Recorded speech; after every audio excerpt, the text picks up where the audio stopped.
just made a mess.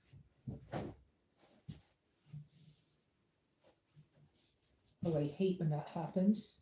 A little bit, you have to move. Mama's coming over to do the movie, to do the filming, sweetie. Oh, somebody must be there.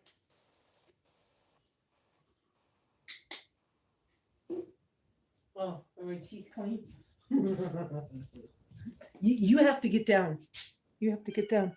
Well, good morning, whoever's here. Who's here? You are the first one, Kenneth. Can you hear me okay this morning?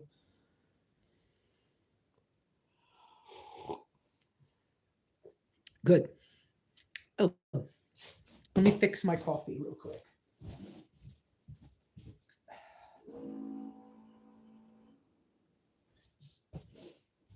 I don't have any more hot water made this morning.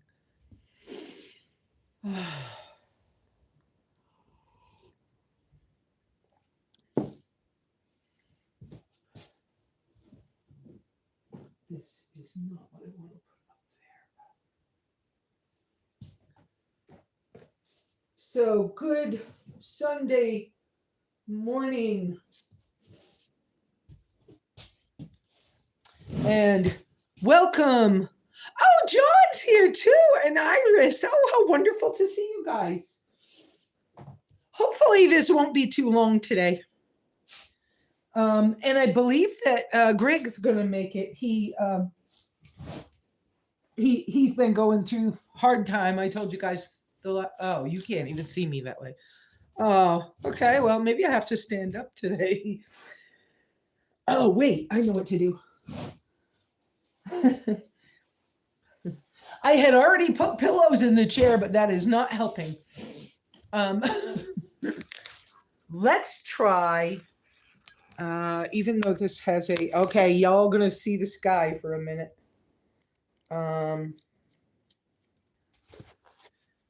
Because I'm using the new phone, new booster. All right, now my fingers are in the way. Greg, you made it. Hi, good morning.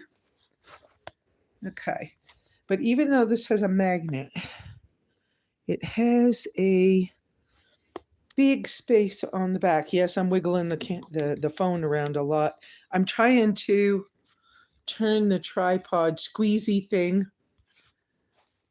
in a way that'll hold the phone, even though it's not fitting in there correctly, so that when I set it down, I might be able to not have to sit on these pillows. The things I'm doing for y'all. I'll sit on pillows for you. Okay. You know, there was a song once. Well, it wasn't that long ago. I'd do a thing for you, and I'd take a bullet for you, and whatever else. Okay, I'm not doing that. Please a thumbs up. Thank you. Thank you so much, Iris. I appreciate that. Okay. Well, I'm still sitting on the pillows. So if I tilt it more this way, y'all just hang in, bear with me a couple of minutes. Okay, I'm still sitting on, I want to get rid of that one pillow. That's annoying. Hey, there we are. Actually, that one pillow wasn't a pillow. It's my dirty clothes bag. But, you know, the things you do to be here for your friends. All right. Good Sunday morning. Hi, little bit. Come here. You want to be on the film? Come here. Yes. Oh, my goodness, girl. Oh, and welcome to Simply Live with SimplyLesa. Okay, I don't know why I did that. It reminds me of, old talk shows or something, and I'm not sure I want to be an old, a talk show, but whatever. Oh, you want to go out? Oh, I got to put the cat out. Here you go. Going out. Oh, it's the sunshine. Okay. What are we doing today? I don't feel very organized today, to be honest with you, even though I kind of am. I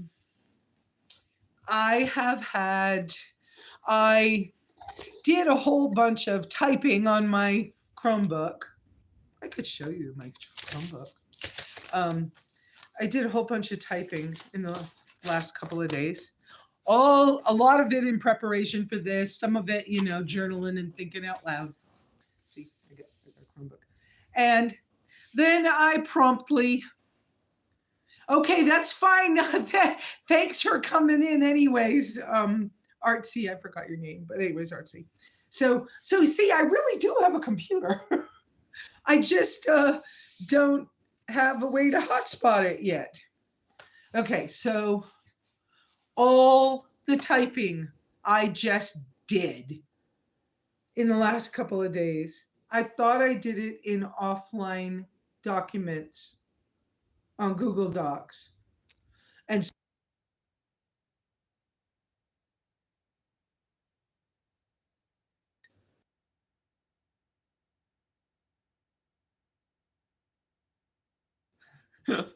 I guess Google Assistant has decided it wanted to listen to my voice. I don't know if you saw that or not. And yeah, I have a piece of paper I was writing on, but so I'm not as disorganized as I probably feel like I am, but it's so annoying when you lose a lot of work. Now, I didn't lose the videos I made for y'all this week, but I haven't put them out yet. Partially because I have not figured out how to put two together with the current stuff I have without getting a new piece of editing software. Which someday my new phone will get full with apps if I don't watch it. So my current phone service, I have unlimited everything, but only on the phone. And they're supposed to let me hotspot 10 gigs to something else, but 10 gigs is nothing when I'm trying to upload videos and stuff or take videos. And so if I turn my computer on and hook it to the phone's hotspot, then, in one afternoon, a gig is gone because I have to wait for it to update the software. And then it has to, you get the drift without me having to say all that stuff. So let's see. Today's mostly going to be an update because of what's going on.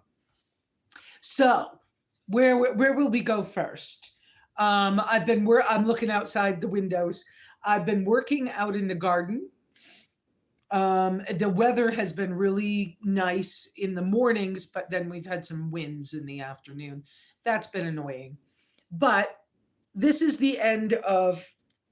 typically the end of the winter season. And so March, early April can be windy. Then we can get a little bit of rain. And then June can be really nice. We'll see what happens. So we've got a cold front blowing in. And I did notice it when I woke up this morning. I didn't want to get out of bed as fast. And I wanted to put my sweater on because it's chilly. It wasn't cold, but it was chilly. And I read reports that coming up in the next few days, it's going back down to 29. So because of this Northeast Arizona spring get-together I had planned is officially canceled in its original form. That doesn't mean I'm not doing that. What it means is I'm not doing it for the world at large. And I haven't had that much interest as well. So with the cold front coming in, not too much interest, and it being 4 days away, and I feel like I'm not all the way ready. I've decided I'm having it here at home on my property.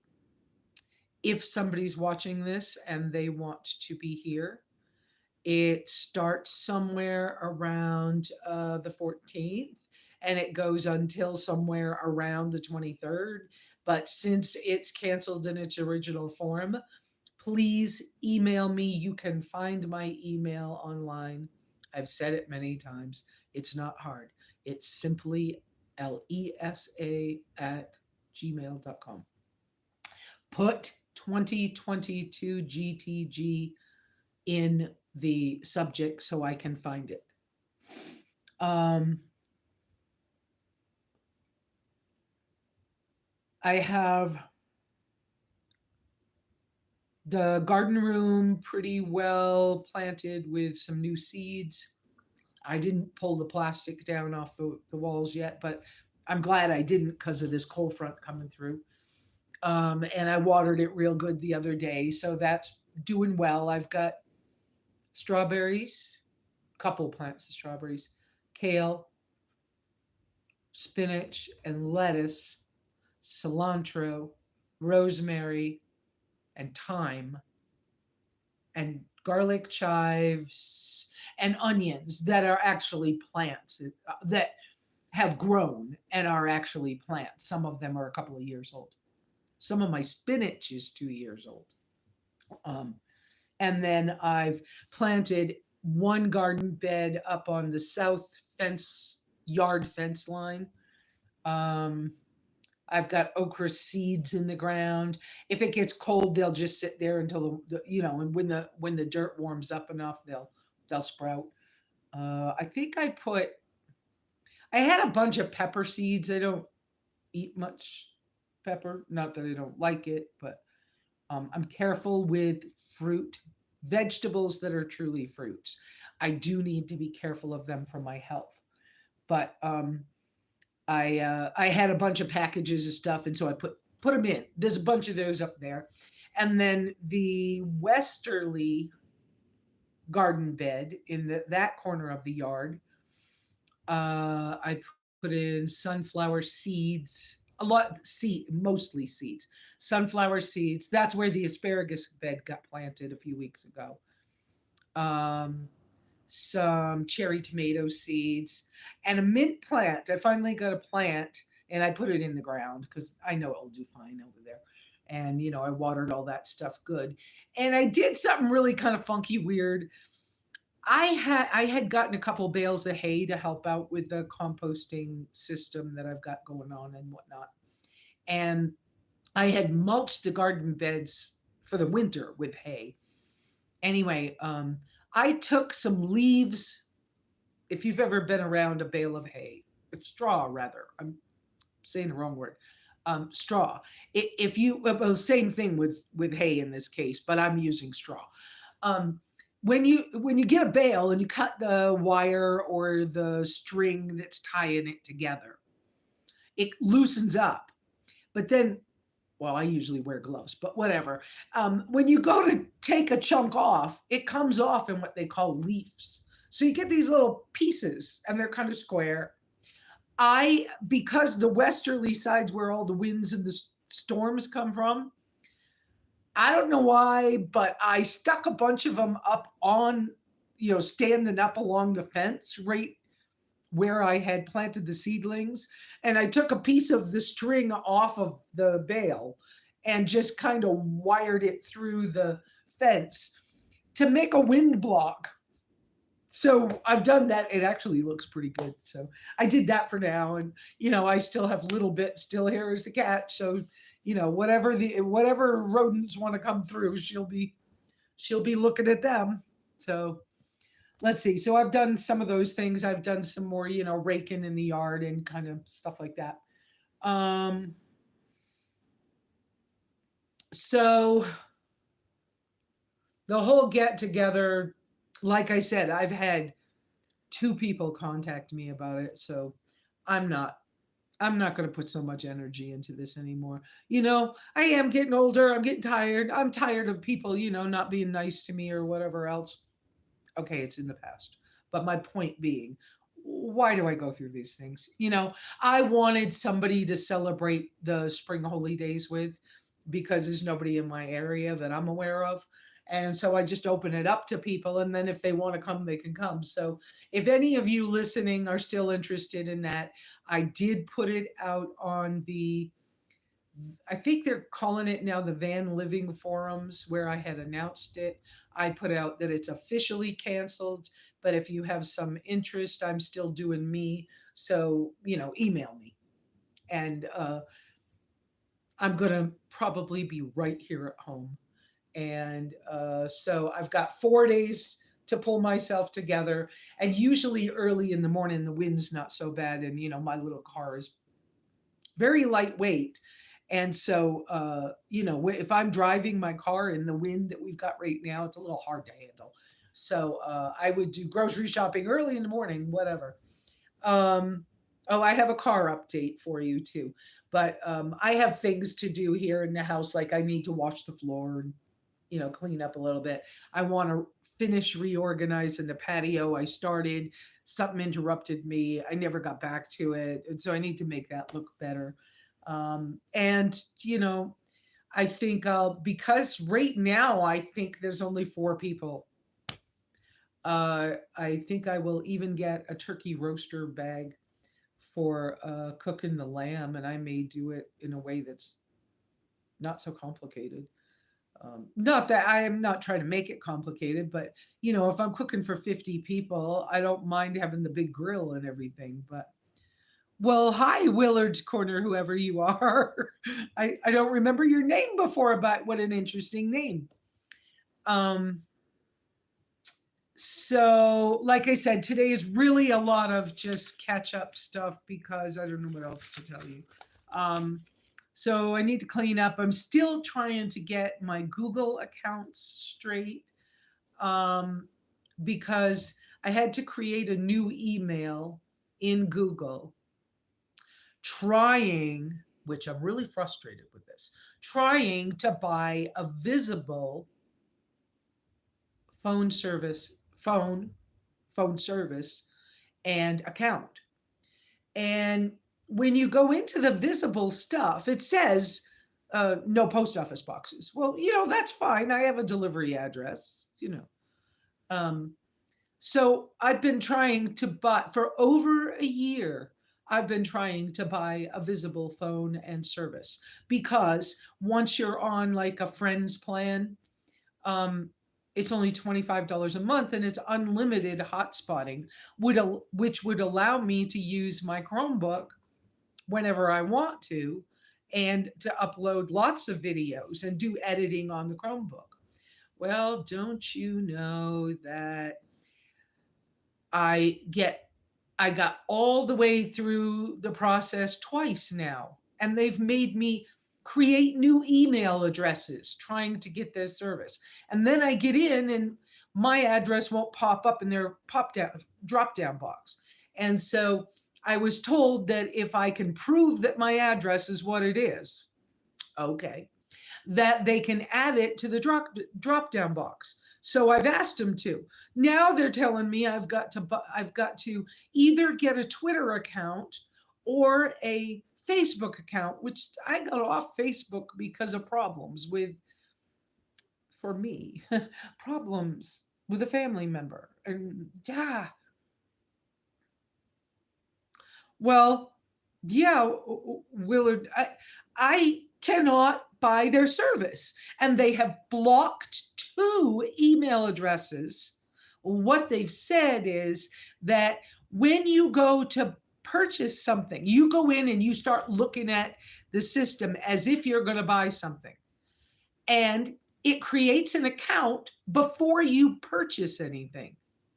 Well, the email attached to that, if you're not able to complete the purchase because of addressing or payment, then they block your email. They do this thing that they said it's a privacy issue. I don't agree with them at all, but it doesn't matter. I can't use my email address.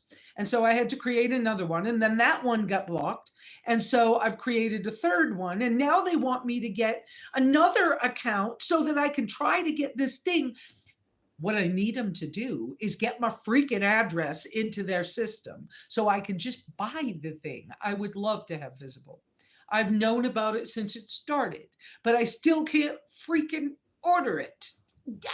Anyway, and I can't afford the other companies. Yes, I agree that's crazy, but my address doesn't show up on any computerized system, even though my post office has entered my physical address into the national addressing database, but it won't show up, which I totally understand. And then because we all have post office boxes, just like down in Bisbee or Tucson or wherever. I mean, lots of places have two addresses, a street address and a post office box. We also then have a delivery address, and my delivery address is legal, is everything else. I get UPS comes to my door. I have a freaking address. Yeah. Anyways, I can prove my address. They just, it's like, could you just add my address to your drop down box so I can complete this order and I can have this service so that I can do more than I can do. So for now, I have to do everything on the phone, which is okay. And it's way better now with this new phone. But it's, and then, Google, I didn't realize how much Google had taken over our lives on Androids. And so I was trying to not use Google. And then I figured out that you can't not use it anymore. You have to use it. So now I'm trying to reorganize all my Google stuff from what, 1990, I don't know, 8? Something like that. When I worked in Virginia for the Department of Transportation in Richmond, Virginia. I think that's when Google was new or something. And so now I have to go clean up all that crap because it looks like I've got 4 email addresses and they're sending things to, and somewhere along the line when Google bought out the photo thing, they doubled my pictures and then they doubled that whole double. So I've got, 4, 8 or 15 million copies of, I'm exaggerating, but you get my drift. So sometimes that's so frustrating. All right, let me talk about something more positive. More positive. I think it's all positive in the end because things are working better. Let's see, my car. How about a car update? So I'd been really embarrassed and not wanting to tell you people about what happened with my new to me tracker. Because when I first, I was struggling with the car, the other car for almost a year, well, more than a year. But anyway, and so then I did all the research to choose a wise choice of a vehicle. Then it took forever to find one. And then I went to California to get it. Okay, we're talking money, money, money, money, money, money, money, money, money, some help from you guys, money, money, because I had to pay for the trip down. I had to pay the mechanic for his time. And then I left the car at I didn't even bring it home. Left the car at the mechanic shop for a month. And then I come back and he goes, so I did this. And here's a bill for $2,400. And I went, oh crap. I mean, I knew we were doing tires, right? And I knew but $2,400? Okay. So, ouch. I owe him $300. I'm that close right now. But, okay. So over the month, he did all this work. And he wanted to put the best tires on this car. He has a tire shop too, but he wanted to put on the car the best tires he could for the vehicle I've got and for our area and for the off-road stuff. And so he did, and he did a good job. I don't have a problem with that. But I got in the car and I was blaming everything on the tires, going, oh crap, I hate the way it drives and I don't like this. And he said, well, someday you got to get a front end alignment and you're going to need camber bolts and and I don't know anybody that knows this stuff. And I drove 2 miles away from the shop and the check engine light came on, but I didn't have the heater on and my feet were getting hot. And I thought, I'm this close to the shop. I'm going right back. So I went back and he was like, well, that's really odd. Okay. And he said, open the, we popped the hood and I got out, he got in the driver's seat. I didn't turn it off. And I opened the hood while he's sitting inside, and he goes, "Wait a minute, do you smell gas?" And I'm like, "It's an auto shop. I always smell gas." He goes, "No, like from your car." And I'm like, "Oh no." But one of the other guys in the shop came running and said, "Yes, shut it off." Right? So the fuel pressure dampener had gone bad and was spraying gas all over the engine. I am so glad I went back that day. But after that, and I can't blame it on it, right? But we're talking this is a 98, an older car. And so so so I just started having all these weird problems that had to do with the engine running rich and the air to fuel ratio or something in it. Now, this engine in this one, when I bought it, it had a Thorley, I think I'm saying it right, Thorley tri-Y header and a little tiny, which I don't like, but whatever, a little tiny cherry bomb muffler on it. Okay. But the guy that had it, it only had 76,000 miles, and it was in really good shape for what it is. But this has been so we had fixed that one problem, and then I went topped off the gas tank and drove home. Well, I went to drive away from the gas pump, and it kind of did this little jerky thing, and I thought I made it up, right? But the second time I topped off the gas tank, and it not only did the jerky thing, but it acted like it wanted to stall. And it's not a manual. This one's an automatic because of the things with my MS. The fact that my left side gets affected with my MS. The doctor had said it would be more wise to keep everybody safe and have an automatic and not be shifting, just in case. So it would like hesitate at the gas pump. And so I think it was the second or the third time I had that happen that I was right close to the shop, and I just went in and I said, "Look, I just filled this thing up. I don't know what's going on, And so Stan Lee, the son, got in the car, and he was like, "Oh yeah, something's not right there. That's your fuel to air." I don't remember how he says it. Mechanics say it different than we do, but whatever. Pardon me, but it's coffee time. So I don't know, just periodically there were things. And then I took it to Springerville one day, and there aren't really horribly big hills for out here, but there were hills. And I'm going to Springerville, and I go up a hill, and I hit the gas pedal, and the car goes, "Nyeh." I was like, what the crap? It wouldn't go up the hill any faster than 30 miles an hour. And I was like, "Oh man, did I buy a lemon?" And I didn't want to tell you guys. I was embarrassed, right? And I'm telling you this now because, okay, wait for the end of the story. Hang in here with me because it gets better. Anyway, so I'm like, "Oh, what now? It won't go fast?" Well, I can't get on I-40 with it if it won't go any faster than 30 miles an hour. So, I went back to the shop, and we messed around with this and messed around with that, trying to find a problem with it. And I knew that my mechanic Stan had gone through everything on the car. Like, I knew he checked things like, EGR valves and, oh, well, I didn't mention to you, we had replaced an O2 sensor, and 3 weeks later, that O2 sensor was bad. We had to replace it again. And then there was one morning, which you guys knew that. One morning I woke up, went out to start the car, and I had a dead battery.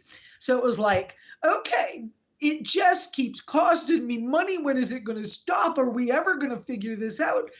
I don't want to hate this car. I went through so much to get it. So anyways, just recently I've started to have the spring company, many of them nomadic or snowbirds, that are starting to travel across I-40, and they stop off overnight with me, or a few days or a week or whatever.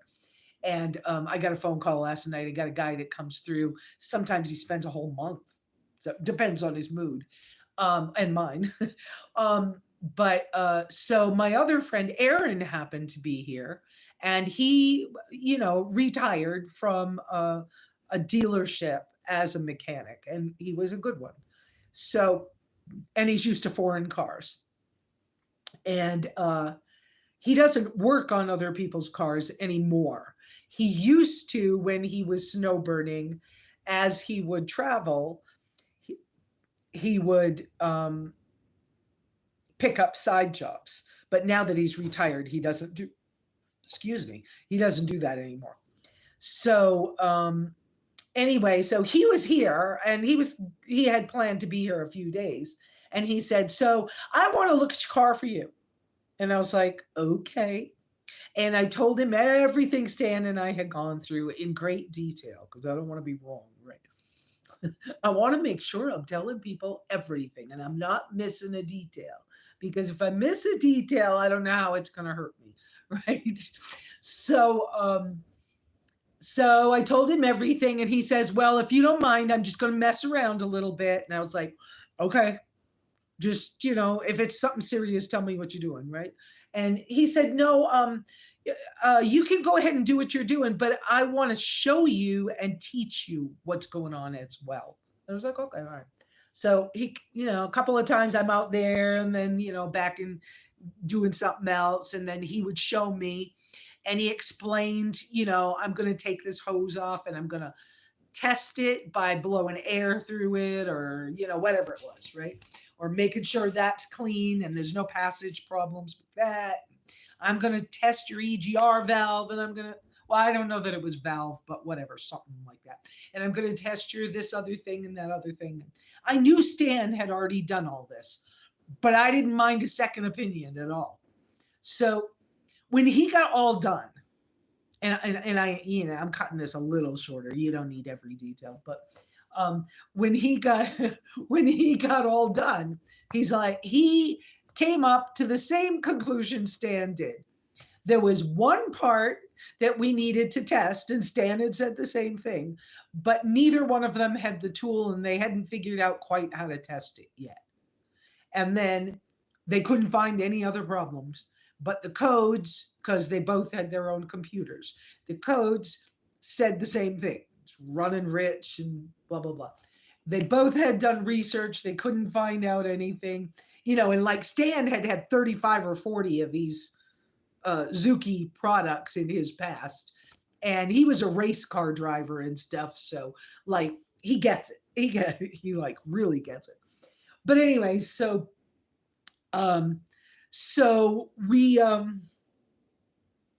we talked about it, and then I went off and did some gardening things and came back. And I said, so I'm going to go get my phone, and I'm going to find out how much that part costs. Because since we haven't figured out how to test it, and both you and Stan came down to that's the next test. I said, let me find out how much the part cost. Well, the part was $97 or $99, something like that. Well, it was $140 in some places, but I found it for around $100. And then I called a couple local shops, and one of them could have it the next morning. And I was like, well, I'm going to order the part. It is $100, but I'm going to order the part because we've kind of decided that there's not much more to fix. Except that we all agree that eventually we have to take the muffler off this car and put a proper muffler on. Proper. Not a glass pack cherry bomb muffler, which is constricting some of the airflow or fuel exhaust flow. So, and besides, it's not my personality, so I don't really want that muffler. But that's going to be another batch of money that I'm not ready for. So. Anyway, so I decided, I called, they could have the part, and the neighbor was running down to Springerville right near there and could pick up the part. So I was like, all right, well, let's buy the part. That feels like it's, too much of a coinky-dink, is what I call it, a non-coincidence, right? That maybe we better go ahead and get the part. So we bought the part. And for the first time in my life, I'm a little excited about this. I replaced the part myself. Yes, Aaron was there. Aaron made sure I was doing it right. And he checked my torque when I was finished. But I put the part on. And then Aaron had to leave. It was his travel plans came up and he felt right about leaving. So he left. And then the day after he left, I decided I was going to Sholo to get groceries. And I had told myself I'm going to do a front end alignment when I go. So they're just outside of St. John's on the way to Sholo. There's an 8% grade, and it's uphill going to Sholo and downhill coming home. Okay. And I was like, yeah, if it only goes a pink tool belt. Oh, I love it. That's great, Iris. So I figured if I'm going up that hill and I can't get above, 30, I don't know what I'm going to do. I'm going to sit down and cry again because I don't know what I'm going to do. And okay, bye, Gloria. Yep. And so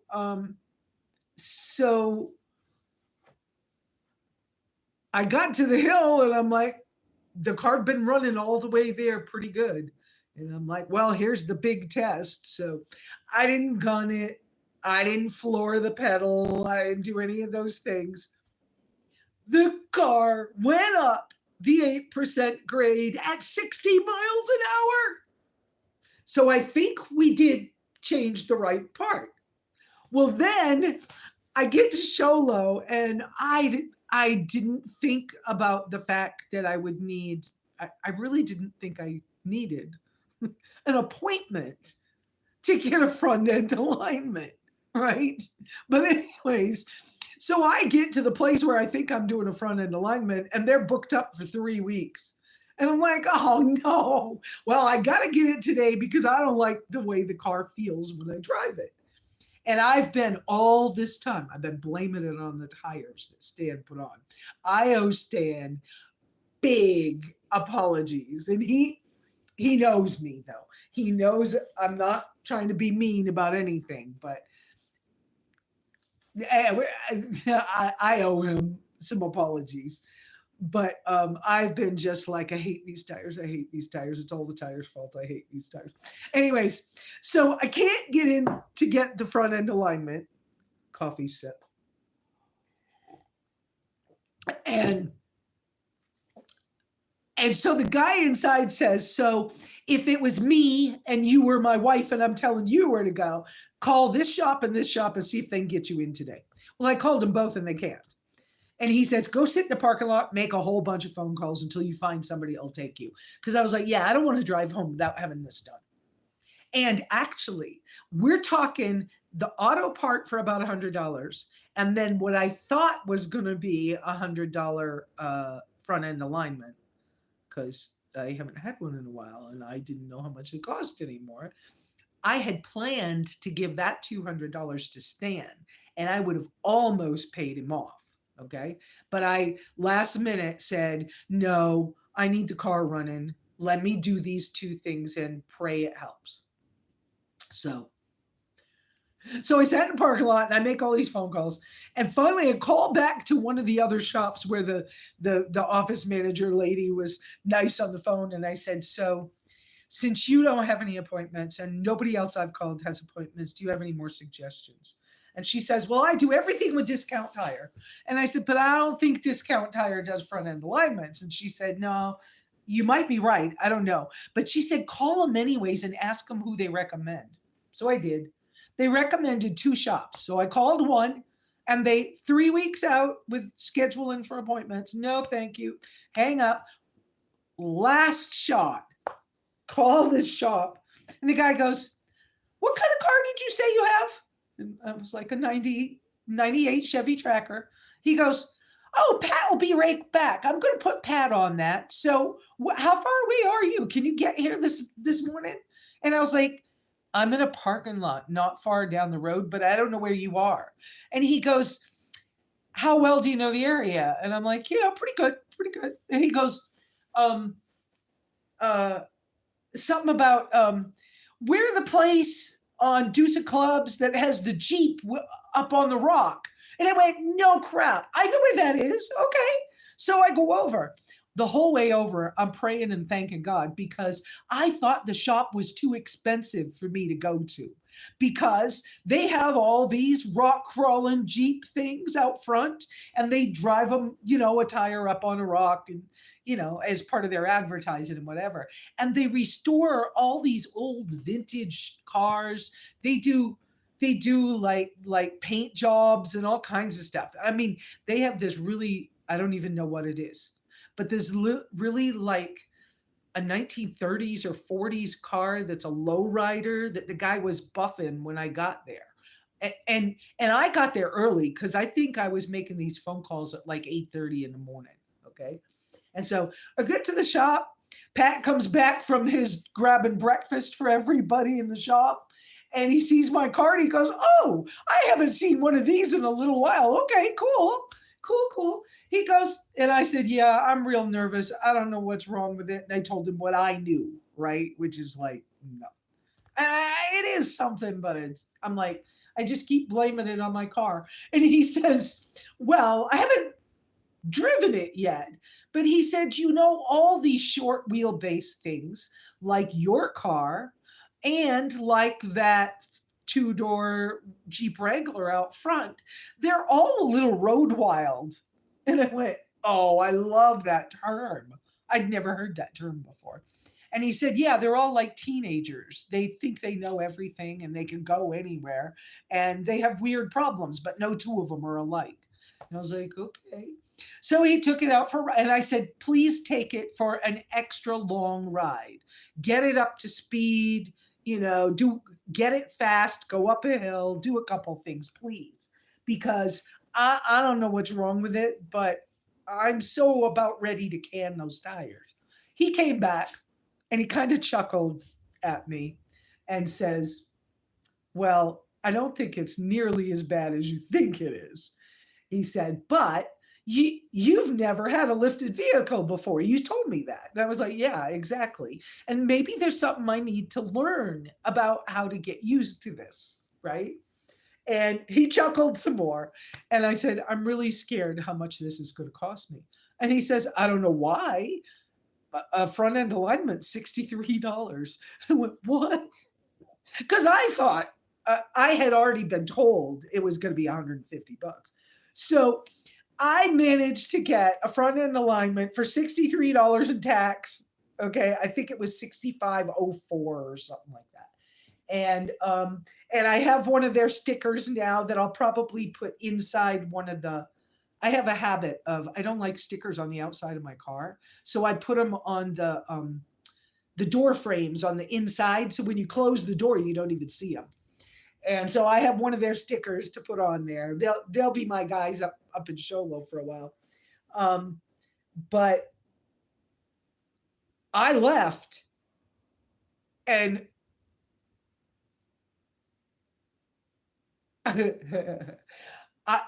I am in shock that my car just drives fabulous. It's like yes, it's still the kind of car it is, right? And like the guy in the shop said, the wheelbase is so short that when you hit the bump, it doesn't have time for the front wheels to come down before the back wheels hit the bump. So instead of it like going across the railroad tracks, instead of it being a blump lump, it's blump because all your tires are kind of doing it all at the same time. And he said, so, but so on the way home back from Sholo, the check engine light came back on and I'll have Stan check it next time I'm in town. But I topped off the gas in St. John's. And when I topped off the gas, now I have a habit of thinking that I'm always wrong. Okay. And that was kind of No offense to anybody who was kind of beat into me as a child that I am always wrong and I know nothing. But that's not true. My adult mind knows better. But um, I was at the gas pump and I decided to try to figure out the gas mileage while I was sitting there. So this means all the gas from the day because I topped off the tank at St. John's, then went to Sholo, then came back from Sholo, and I'm in St. John's topping off the tank again, the tank again. So I sat there and did the math real quick, and I saw the answer and went, oh, there's no way that's true. I'll wait till tomorrow when I can think better and I'll double check my math. But that can't even be true. Hi, George. And no, I wasn't wrong. Guess what? We have fixed my car so good. It drives 65. I passed somebody just to find out if I could, doing 70. Okay, I don't like doing 70 in it, but it can. Okay, some of this is just testing, right? But if I had to pass somebody and it was life or death, I could make it go fast enough to get, to whatever. But I got it up to 70. I drove it normally at like 60, 65. Taking a bump on a road is not too hard at that. But anyways, it wasn't wobbly. I don't hate the tires anymore. And I'm getting 26.9 miles to the gallon. Yes. So all of this story is to tell you that I was too embarrassed to let you guys know that I was scared I had bought a lemon and that there was something horribly wrong with my car that nobody knew how to fix. And wow, thank you, God. Thank you, all of you people who helped me. Thank you for everything, but it's working, and it's working well enough that now I'm back to working on the Overland Expo West stuff. I know. And I changed an auto part. I mean, an engine part all by myself. Basically all by myself. I mean, I still might not trust myself enough to do it with nobody here, but I know that if nobody was available and I had to, I could do it. I do know that now. I don't know about those parts that are up on, the knuckle buster ones. I don't know. But hopefully I never have to do that. So I was very embarrassed, and it was I wanted to tell you guys, but I didn't want to be whining. I didn't want to be coming at this from oh my God, what am I going to do now? Come down the new car. No, and so now the next big test for me is, well, I have 2 tests left that I haven't done yet. And normally for me, the first week I have a car, I do things like, how fast can I go on the road? What's comfortable to drive it at? How fast speed could I pass somebody at? Does it hit bumps a certain way? That kind of testing things out. And once I switched to having 4-wheel drives, then of course one of the tests is, can I maneuver the 4-wheel drive? How does it work? Because like that Cherokee I had, you could be moving and move it into 4-wheel drive, but I never did. Somebody had taught me old school way. And so I always put it in neutral, sat still, put it into 4-wheel drive, and then did the whole thing to move it. And so this one being a manual locking hubs, you have to get out of the car, lock the hubs, then you have to, put it in, I don't remember which order this is in. And then you have to put it in neutral, and then you have to shift there's a separate transfer case shift to put it into 4-wheel drive. And then you only can drive so fast with it that way. Something of that nature. So I have not played with the 4-wheel drive yet. Stan checked it when we were buying it, and when they were in the shop, I saw the guys doing it. And I have a general understanding from when I lived in Costa Rica, and these are common vehicles in Central America. And, everybody knows you get to the bridge, and, you get to the bridge before the village, and you stop the car and everybody gets out, locks the hubs, and gets back in. You know, it's a thing you did. So I have some familiarity, but not much practice. So I still have to test that. And the other big test, which I will do when it's not windy, is I need to drive to Holbrook. Because when I go to Holbrook, I can make a circle out of it, but I can go on I-40 to go to Holbrook. And that will give me my first real good interstate highway driving semi truck stuff, and then I should feel much more confident with the car. But already now, 2 weeks ago I would have said I can't even take it out on the highway. There ain't no way, you know. And now I'm saying okay, now I could try it.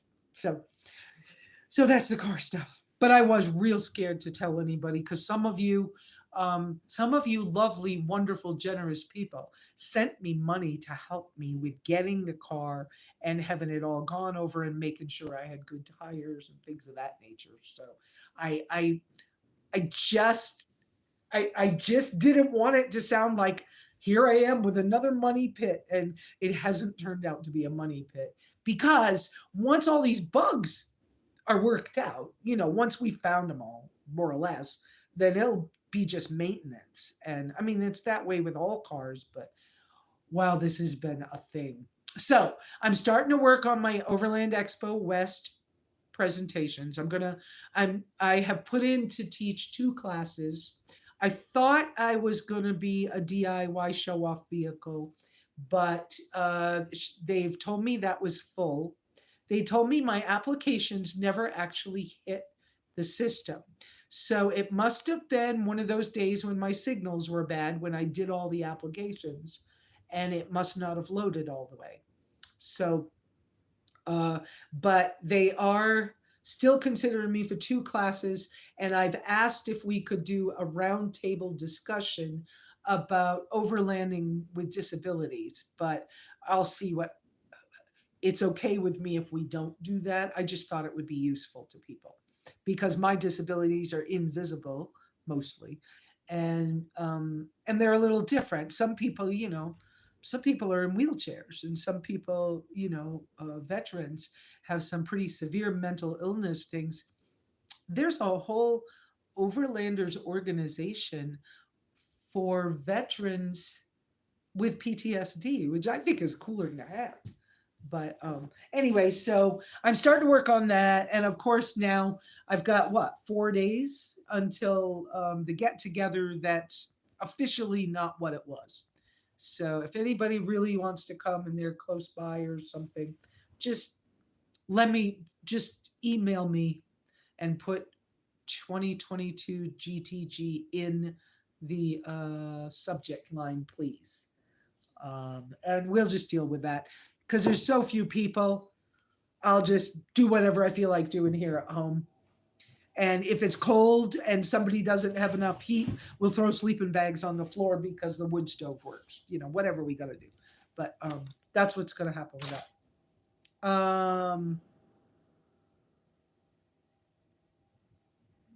And I just saw my water jugs. I really need to do the water jugs before it gets super cold again.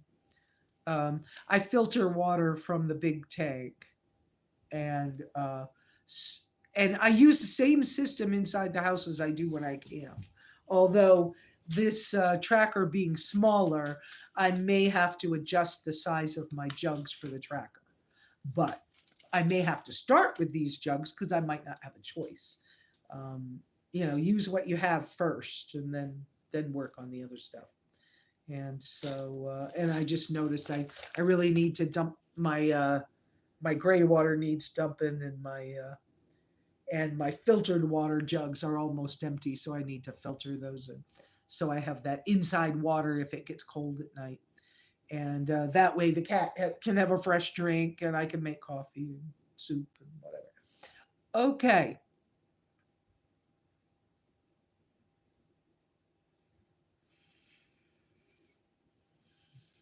So I've had a lot of stress lifted this week by having that problem with the car kind of straightened out. Um, oh, and I've been using the little refrigerator. How cool is that? It really is cool. I'm beginning to realize how I will use it because I've been without a refrigerator for what, 30 years? And I don't really care that much because I have got my system down pat. But boy, this is going to make life just a little bit more luxurious, um, because I do like a cold iced coffee in the afternoon. You know, I like my 3 o'clock in the afternoon coffee like we used to do in Costa Rica. And in the summer, it's nice when it's iced coffee at 3 o'clock in the afternoon. It's a real nice thing. So. And when I have coconut milk. Oh, speaking of coconut milk, I might be jumping around a little bit.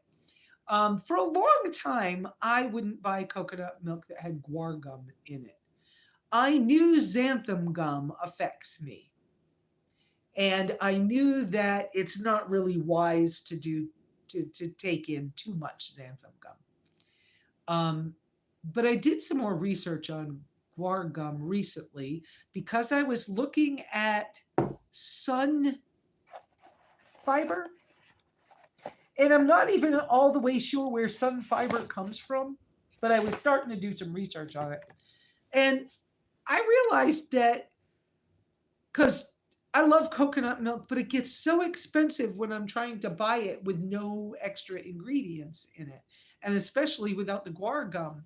Wow, I get 6 containers or 6 cans for $25. I mean, it's an expensive thing.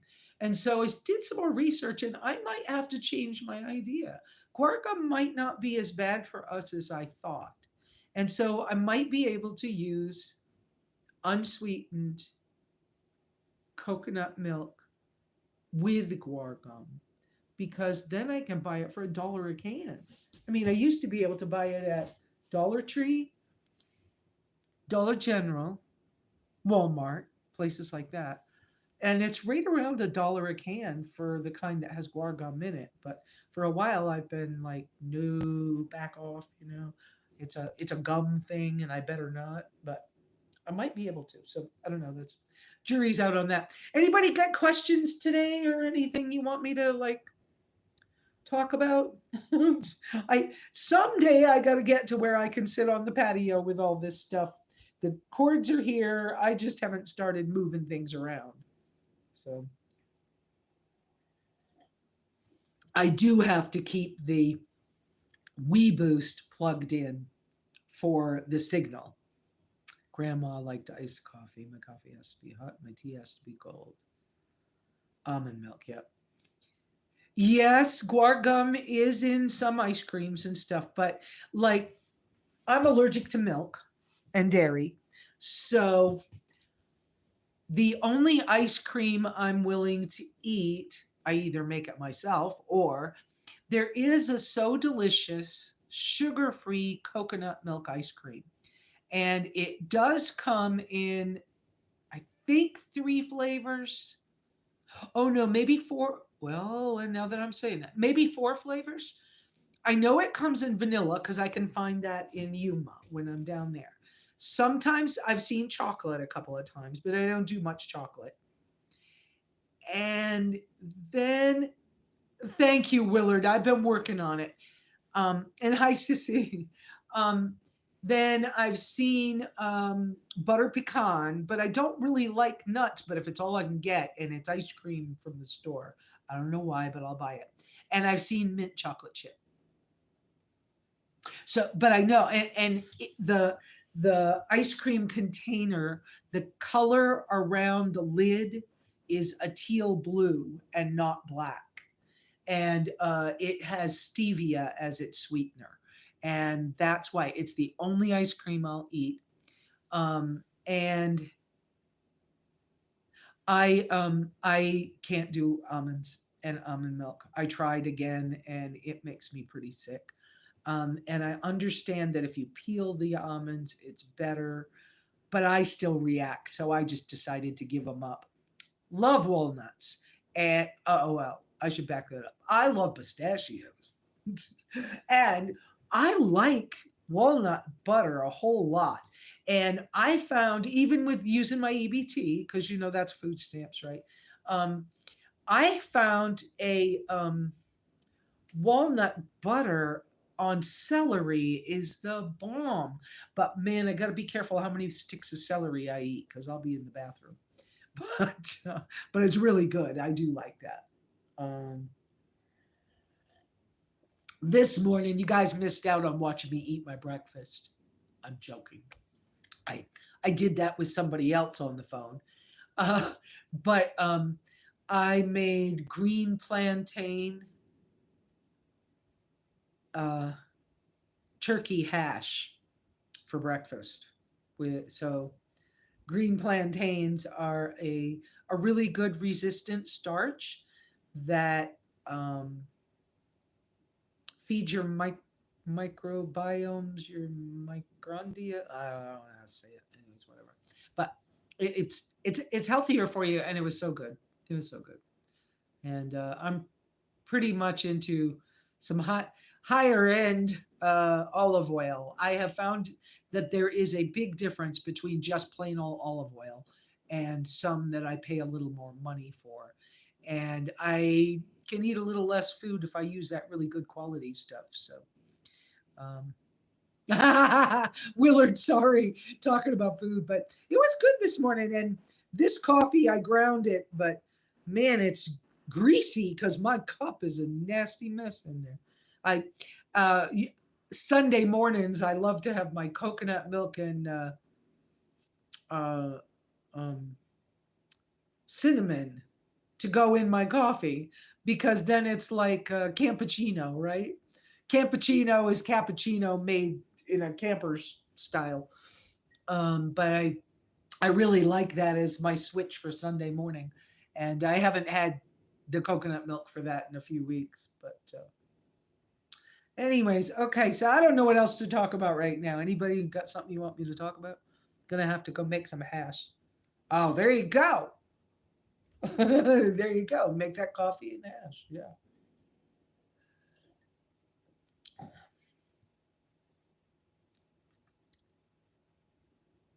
Yeah. The cinnamon in it. It feels like you kind of got cappuccino. It's really a latte, but whatever. I do like those flavors. And you know what I miss, but I don't know how to make one that I can eat because I can't do almonds. I mean, I could do millet, and maybe someday I could figure out a millet thing. But I used to love cinnamon rolls. Coffee tips? Yeah. What do you want to know? I make cowboy coffee. I learned from some of the best. So let's see. If you put the right amount of coffee in cold water and then bring it to a boil, and just to a boil, when it starts to do the bubbly thing, it'll boil right over the pot so fast, it's not even funny. So, as soon as it starts to boil and have bubbles in it, not how do I say that? So as soon as it hits that roll and boil, if you're on a campfire, you take the pot off and you move the grill over to a cooler part of the fire. Or if your grill's long enough, you move the pot to the cooler part. And then on that kind of medium heat where the top of the water is just moving, you let it simmer for 3 minutes. And then you take cold water, couple tablespoons, depends on how big a pot you're making, but just a small splash, couple tablespoons, quarter of a cup, something, cold water, and put in it.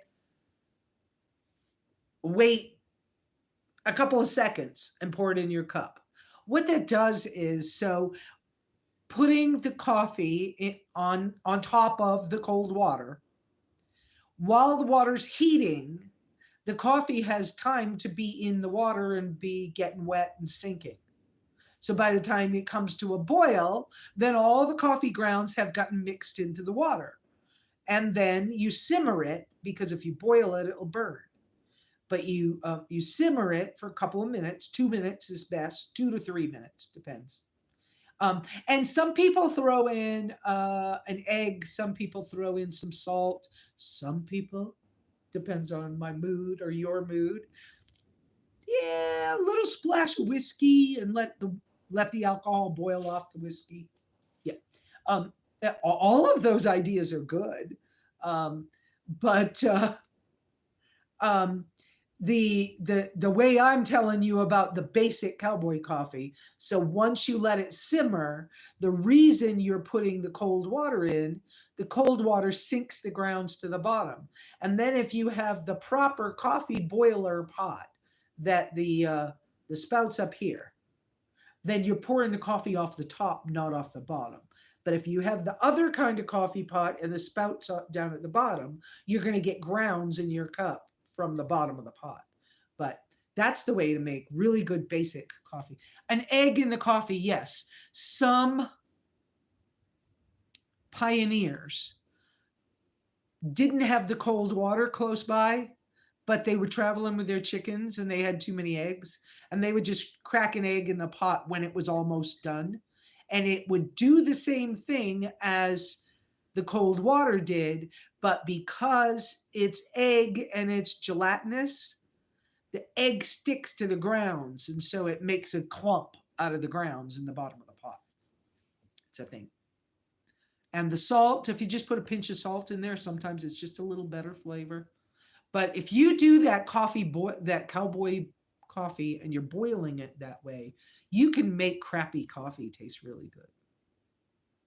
So that's my coffee stuff. Thank you. I did live in Costa Rica. I lived in villages with indigenous people, and I also lived on a gringo farm. Somebody had just purchased a an old coffee farm, and so you had to hike up the hill like this. The hill was like this in order to get to the farmhouse until the guy put a road in, driveway in. But at first, we were hiking up this steep coffee fields to get to the farmhouse. I almost died up there at that farmhouse. Anyways, whole other story. Wow, so you got car stuff, coffee stuff, an update. The update that the get together's not really, nobody's got much of an interest, so okay. All those other, yeah. I don't know. I was about to say something and I'm catching myself. I feel like I should say all those other Sabbath keeping nomads for some reason see me on the outside. But I've been on the outside of my family group, my blood family group, my whole life. And I've been on the outside when I was in high school, and I was on the outside. And so maybe that's where I belong. But whatever. No skin off my teeth.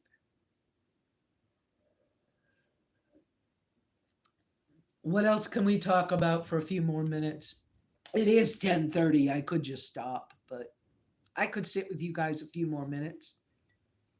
If oh, I met this woman this week. I'll share this. I'd love to visit everyone over in the West, but I'm stuck on the East Coast. Well, how stuck are you, Willard, on the East Coast? Willard's Corner reminds me of either the name of some kind of general store or something in, say, North Carolina or back home in Maine. That's what it feels like. So, do you have a story about where Willard's Corner came from? As a name? So I ran into this lady while I was in the waiting room, having my front end alignment done, and she gave me this. Let me get it as close as I can. It's a doTERRA thing. Um, this stuff rocks. Okay, yes, I've always thought that I couldn't afford the doTERRA line, and I might need to just look back into it again. But I've had this kind of knee thing for a couple of years off and on, but it's when my MS is acting up. It's like I compensate somehow for what my leg wants to do and what I want my leg to do. And so that sometimes that pain gets incredible. And the lady in the that was waiting for her car, she gave me she gave me this.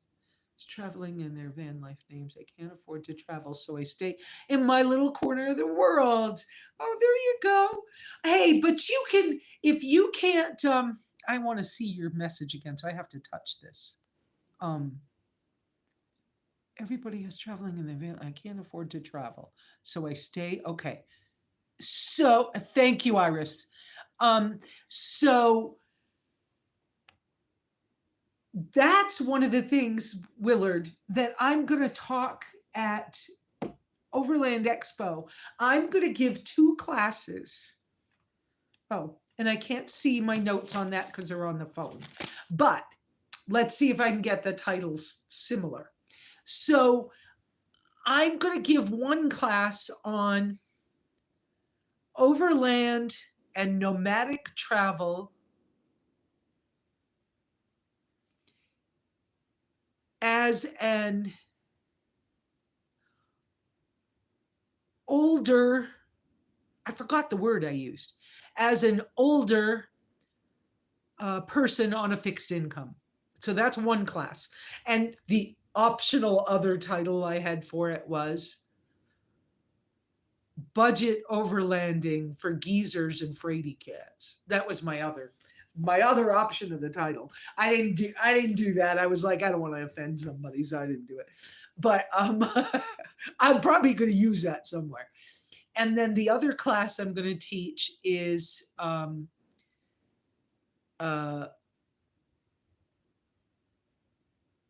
overlanding and nomadic travel budget gear ideas.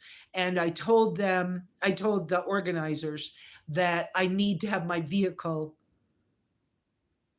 in the location where I'm teaching the class because my own rig and the way I have it set up and the things that I will bring along with me are pretty important for me to show other people examples of how you can overland and travel and have the life you want on a budget in spite of your disability, your age, your low income, all of that kind of stuff. So those are the classes I'm bringing to Overland Expo because I love the community, and there are lots of people at Overland Expo that don't have big money. And yet, the expo being an opportunity for companies and starter companies and whatever to make money.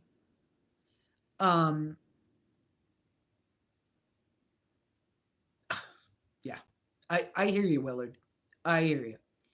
I'm hoping to be able to record my classes so that I can put them either out here on the YouTube channel or perhaps first put them on my new Patreon account that I'm getting ready to do. And then after the Patreon people who are willing to help me fund this whole business venture thing I do, um, once they've had the opportunity to see it, then it comes out to YouTube. So that's where I'm going with the whole thing. I'm hoping to make sure that it's all recorded, and I am so hoping that my friend Greg does do something we kind of loosely mentioned a few weeks ago. Greg's gonna need a little he's going through another life stage change thing in his life, and if he gets to come down and be able to be around me a little bit, I need a cameraman. I need some help. So if he's still wanting to do that, that's still available. But anyways, we're yeah, so that's the goal with that, Willard, so that I could share that with other people. I get it. When the vehicles won't run and if you have to depend on you for fixing the vehicle, that's one issue. Like me, I've got to depend on other people for the mechanical stuff because I'm not mechanically inclined. But I have major trust issues. So I've had people screw me left and right, and it's like, how do I know whether I can trust this person? So by the time I've had 3 mechanics tell me the same thing, then I'm like, okay, you guys are all really educated, and 3 of you aren't going to be just all trying to give me a hard time. So maybe I can believe you. Yeah, I'm getting better at knowing who to believe, and keeping the ones I know I can believe closer, right? So, um, but it is beyond hard. I have been stuck here at my property for an entire year with vehicle problems, and how many days ago was it? It was Thursday when the gas mileage was better on the car. So yeah, exactly. I know, Iris. I know. I know. So, and I'm not saying I know like to be pushy or bossy or something like that, because I'm no different from you. Same thing happens to me. I don't have all the answers, but I understand, and it sucks. And we can't always just fix it. And we want to, but we can't. And we can't all. I wish, that it was simpler for us to just be able to say, this is too hard and I need help. And that somebody trustworthy would show up. I mean, that would be fabulous. It doesn't always happen, you know. And that's why there was a time in my life, it's since 2004. I don't remember exactly when I started with the idea. I was going to start a 501(c), and it was going to be called Simply Helping Others. And I was going to organize it based on a little more biblical guidelines of how to spend money. So, for example, the organization would have tithed a 10%, would have been given to something that we supported, right? And we were only going to take 10% as the administrative costs, and the other 90% of everything given to the 501(c) would be going straight to help actual people in need. And but after I started reading all the information for the application for a 501(c), I didn't want the government that involved. And so I never went any further with it. I did a couple of times in an unofficial capacity use the Simply Helping Others. People had donated money to SimplyLesa through PayPal, had designated that it was for my Simply Helping Others. And I used all of that money, for example, to help this one family in the indigenous village in Costa Rica. We moved their septic tank because, well, yeah. And I wouldn't say, oh, hi, Tyson. How nice to see you. Yeah, I don't want to compare myself with anything of the Hawa Bob Wells world. Okay. They are not Christian based. They do not have any, as far as I could tell, they do not have any spiritual beliefs. And I don't know how to go there any further than that. Okay. But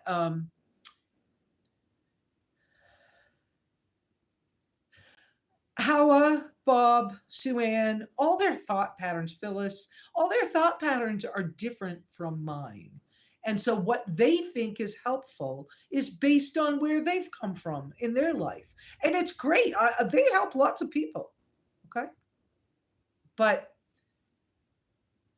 we all make mistakes and we all wish we could help more people. Right. We all wish we could help more people than we do, or whatever. But in my case, what I'm saying is because I have the faith, a believer background, okay? And my belief is different than many people's, even if they're Christians' belief, very different. But my belief being the way it is,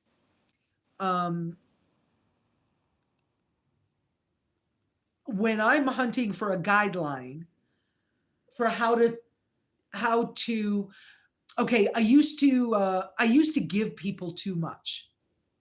And I never could understand why I can't get ahead, I can't function, I can't whatever. And then I started studying finances in a biblical sense, right? Then I started looking at and mulling over, thinking over all those ideas and going, you know what? It wouldn't be a bad idea if I used my energies the same way. So if I'm tithing my energies, I shouldn't be too tired to do what I need to do to be okay for me. And so that's when I use that guideline to help me back off giving 24/7 of my energies and my thoughts and everything else to somebody else. And so now I give a little less,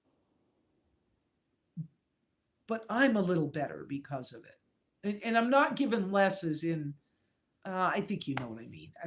I think I don't have to keep explaining that. But for example, back when I was in Costa Rica, and I believe that might have been 2007 or 2008, I was living in Recre.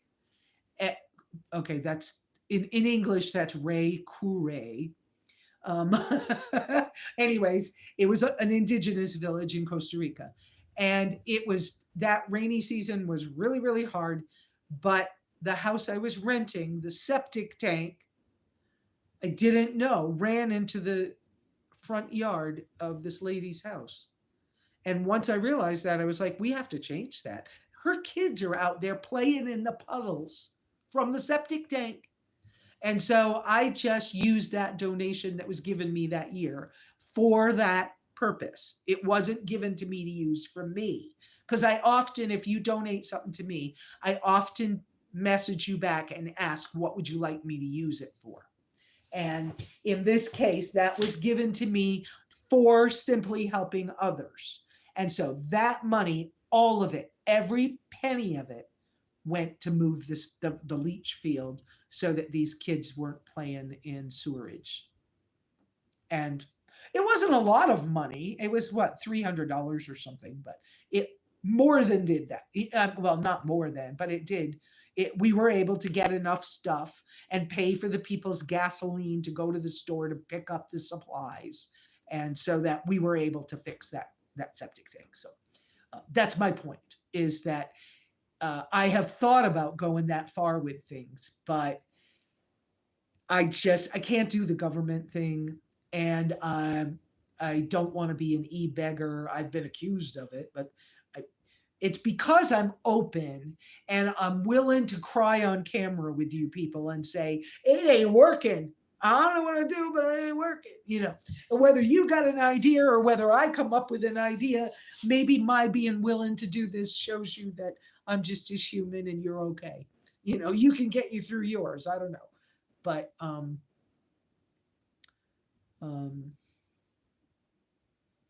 yeah, I'm looking forward to getting my bed platform built in the tracker.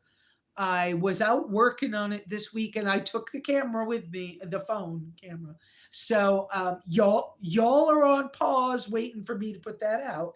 But I was playing around with some ideas, and I started to work on something, and then I realized I'm going to need a sheet of plywood. So I had to dig it out of the pile up here. I found a sheet that's going to work. I haven't got brave enough to cut the sheet yet because I want to make sure I have all the ideas right. And now I'm looking at the calendar and going, well, I've got 4 days till Passover. And so, well, or the get together. And so I need to finish washing my windows and do my spring clean and finish washing the floor. I started, I just didn't finish. And now we've got this little cold snap, and they're talking 29 degrees a couple of nights. So I need to concentrate on that a little bit. So I might put some of those pieces of videos out this week to give you something to see while I'm doing my cleaning and whatever else, and then I can get back out. Any group of people can make a fun to help others. Yes, no government. I have no idea how I could camp in a tracker. Think my feet would hang out the back. There you go. Well, I thought that might be the case myself. I thought I was going to have a tent or something. And I have some ideas of things I would love to have. I could brainstorm with you guys for a little bit. Um, I, okay. So I met the McLeans at Overland Expo 2 years ago. And before COVID, I went to my first one. And then last year I volunteered and I met the McLeans again. And they make the McLean hammock stand. It goes in a receiver hitch on a vehicle. I love this thing. It telescopes down and has a little travel cover that goes over it, but it stays in your receiver hitch and travels in the receiver hitch. I just love that idea. Yeah, I don't really know whether I would camp that way if I was, at a Walmart. And I don't know that I would sleep that way if I was in grizzly country or where I know there's a mountain lion. I don't really need to be a taco for them. but but their hammock stand is $500 and it's worth it. I mean, this is a husband and wife, and they have I don't know, I think they have 3 boys. No, maybe they have 3 children because I think they have a girl. I'm sorry about that. I don't. The McLeans, if you see this, I apologize. I forgot which children you have. Anyway, their product is worth the money, but I don't have it like that. And it only weighs 40 pounds, so it's not like horribly heavy. And but I would love one of those on this tracker. I so would. I would get a lot of mileage out of that thing. That's a thing. That was my first idea because I was like, it's been a while since I've seen a tracker and I can't remember how much space is in this thing. I don't know what I'm going to be able to do. But I had a hunch that if I measured diagonally, perhaps I could get enough space in this thing to sleep. Might not be comfortable, but at least if I needed to overnight at a Walmart or something of that nature, or the weather was just horribly sucky and I just didn't want to deal with it being cold or something like that, I could sleep inside. So if I had a tent, for example, and the car, the combination would give me ways to, be okay in most situations. So that's what I was thinking at first. And then I got it and I went, I didn't remember these being this big inside. So I measured that diagonal from the back corner to the passenger corner, 7 feet. And that's not counting the dash. That's from the corner by the passenger door where the dash is right? To the back corner where there's the seatbelt thing sticks up in the air. And it's 7 feet. And I went, well, that's enough room to sleep in. I used to be 5'8". I'm not anymore. I'm getting older. I'm 5'6". I have some herniated discs. You know, once you get past 60, some things are different. Our bodies change a little bit. Well, past whatever age, it doesn't matter. So that being said, um, that being said, I then started exploring, which is what I do with all vehicles. Now, just understand, if I'm helping somebody else with their vehicle, the first thing I do is, okay, so here's your blah blah car, right? Car, truck, whatever. How far forward does the seat move? Okay, it'll go up like this and it won't go anymore. Okay, how far will the back of the seat go backwards? How far will the back of the seat go forwards? How far will the driver's seat go? It's funny, American cars do less motion with the seats than foreign cars do.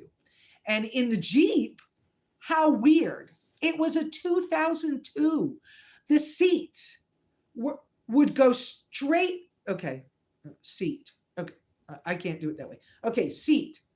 Turn my hand so you can see the L shape of the seat. Okay, I'm trying to get this right, and I'm watching it in the camera. I mean, in the phone lens. So, okay, back of the seat, butt of the seat, right?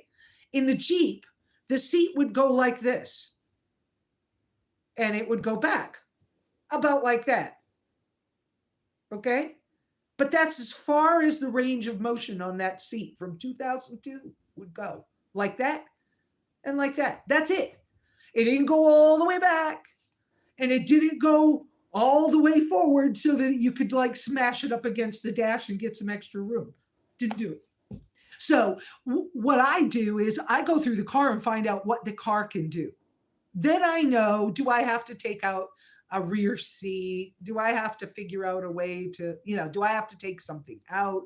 Then I get I get a regular construction tape measure and I start measuring things. Now, if I'm traveling and I don't have that with me, now I like to travel with my tools. So when all is said and done, I try to have all my tools with me, most all my tools. Of course, we don't need my house building tools,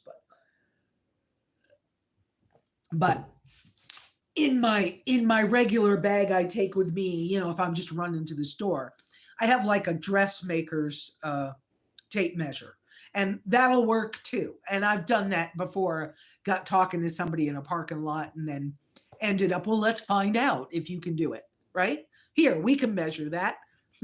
3 feet. Okay, hold your finger there. Let me go on the other side and get more, right? So anyways, so in the tracker, I first go in the car after I've measured the diagonal and I find out it's 7 feet. And I'm like, oh, well, I could do something.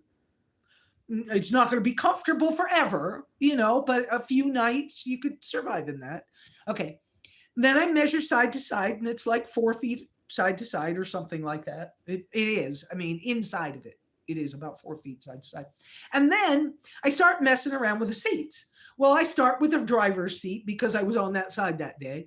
And so, here we go, tracker seat.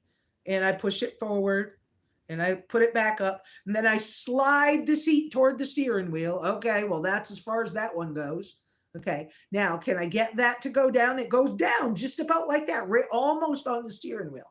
And I'm like, okay, well, I'm not a recliner sleeper person. I sleep on my side, right?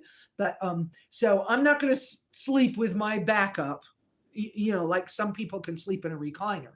And that would be great. The back of the seat gives them an incline. Well, I'm not doing that.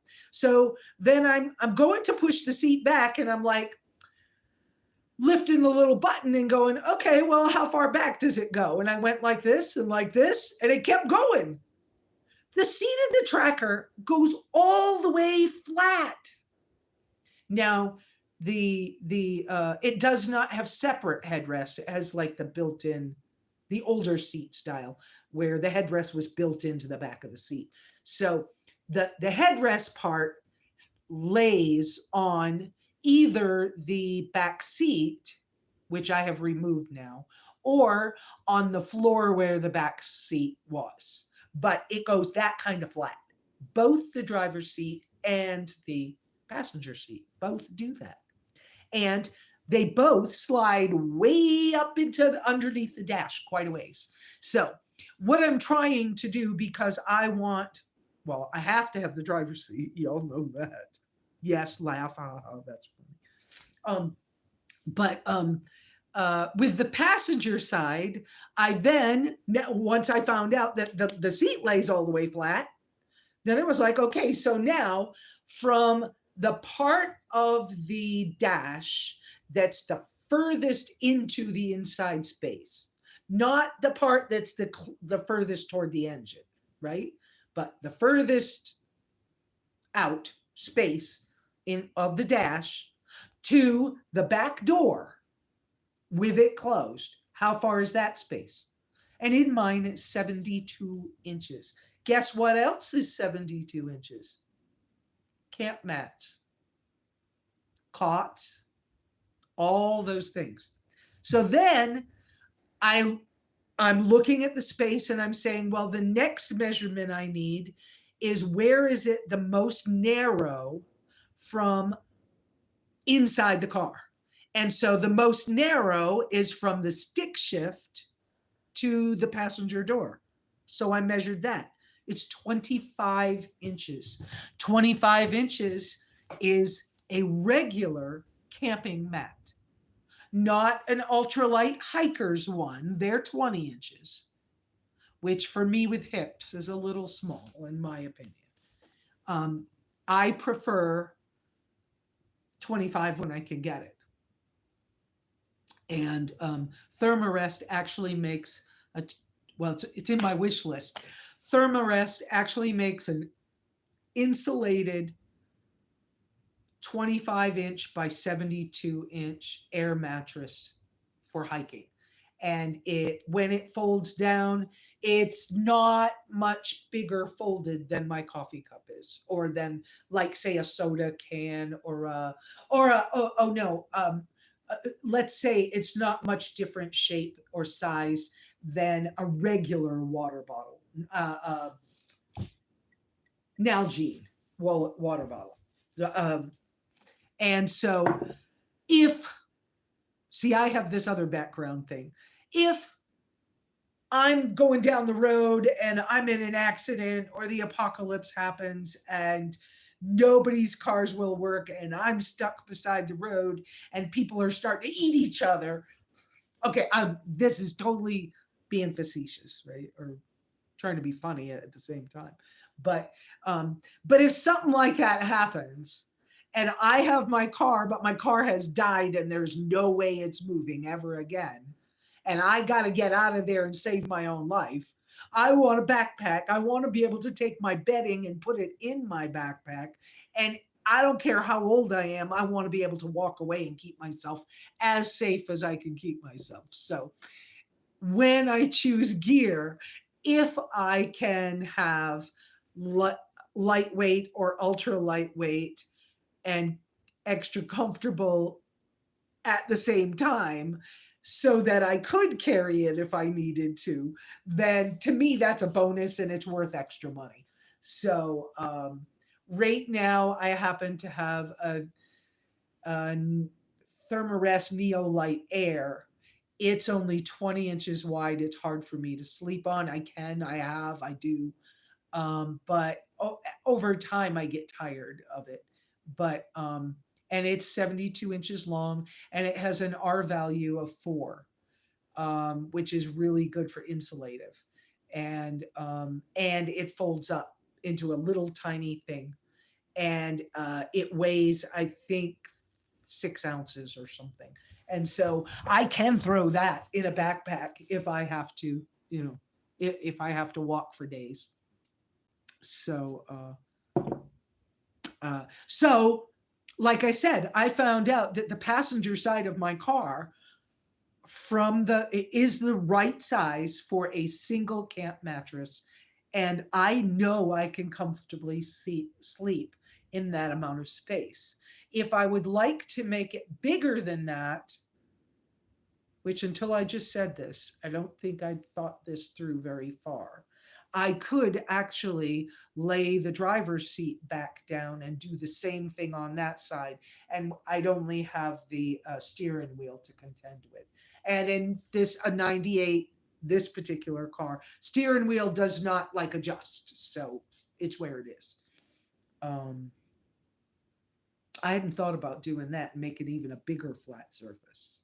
But what I'm looking at doing right now is I'm gonna whoops. Let me put my hand down here, not on the top where it's in the way of the camera. See if I can adjust it so I can sit back a little bit because I feel like this is after hours talk, the extra talk.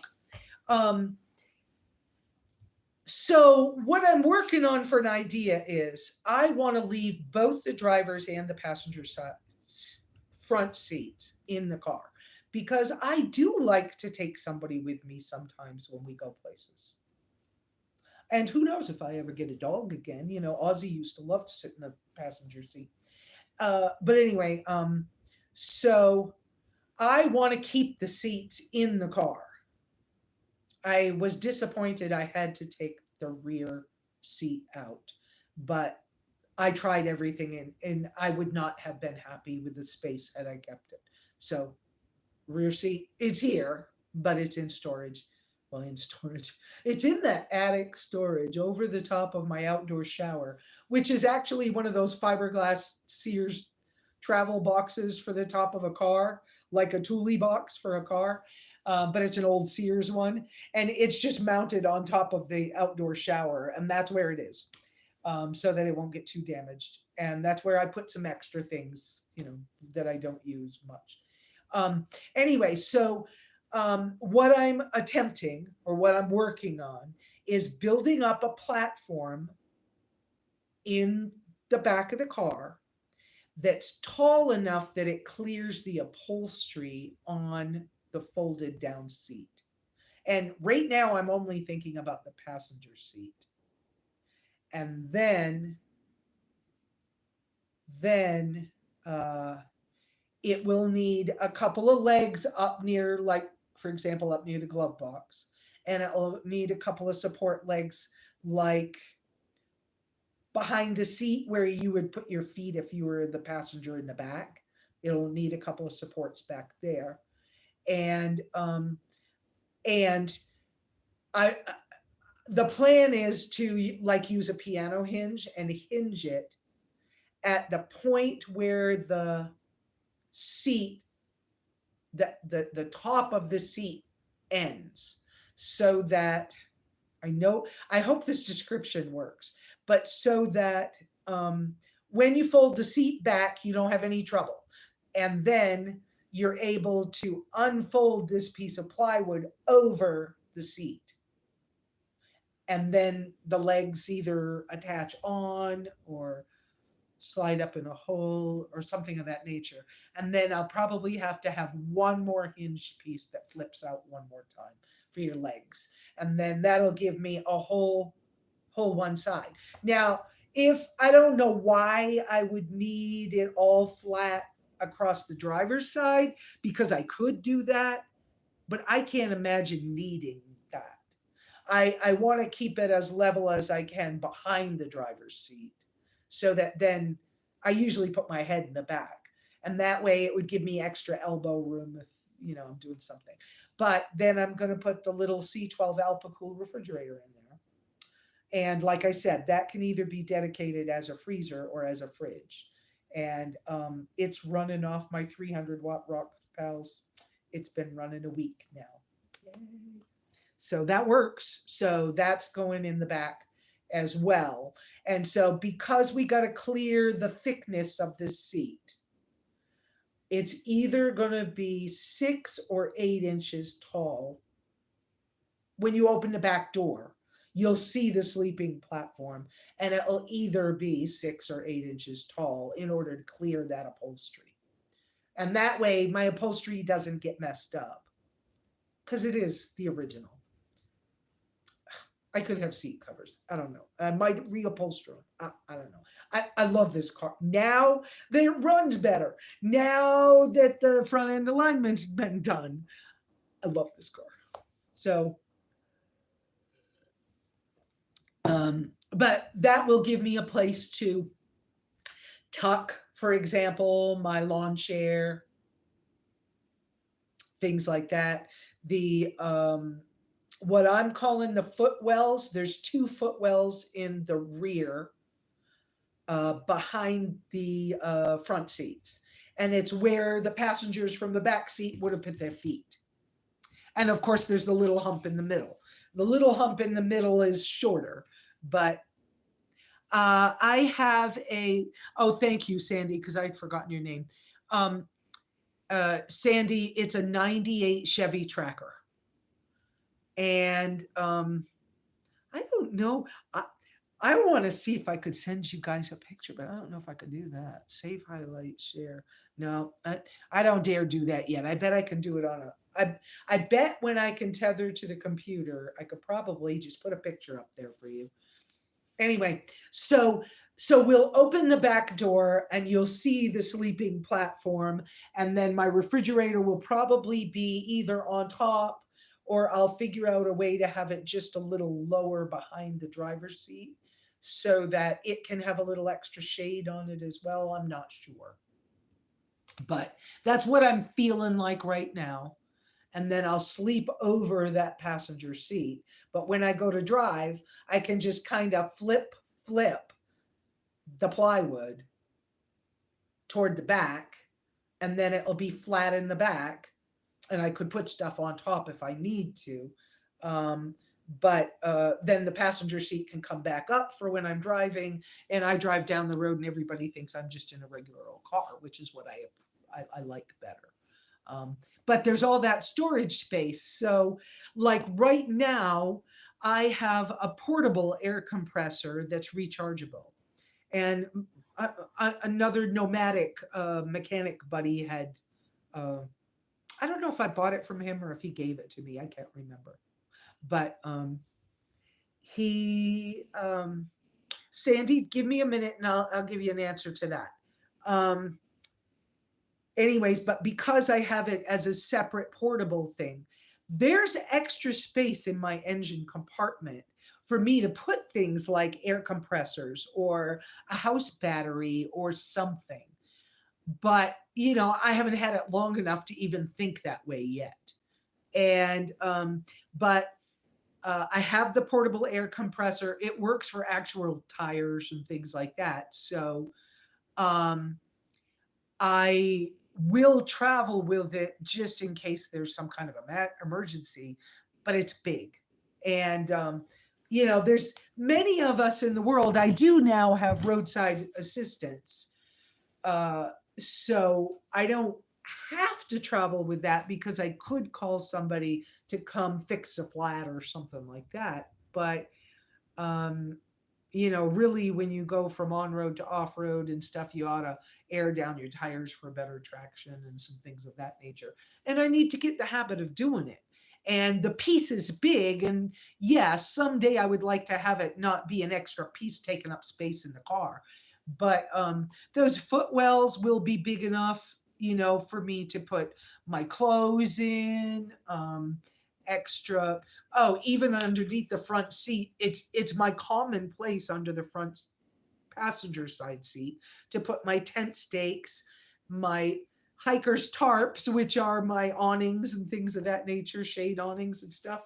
They're all these little tiny pieces, and they fit under a seat real well, and there's plenty of room under this seat. Um so I should be fine on storage space, and actually probably have more space than I'm used to. And for now, I don't want to put any. For now, I don't want to put anything on the outside of the car any more than I already have. Eh.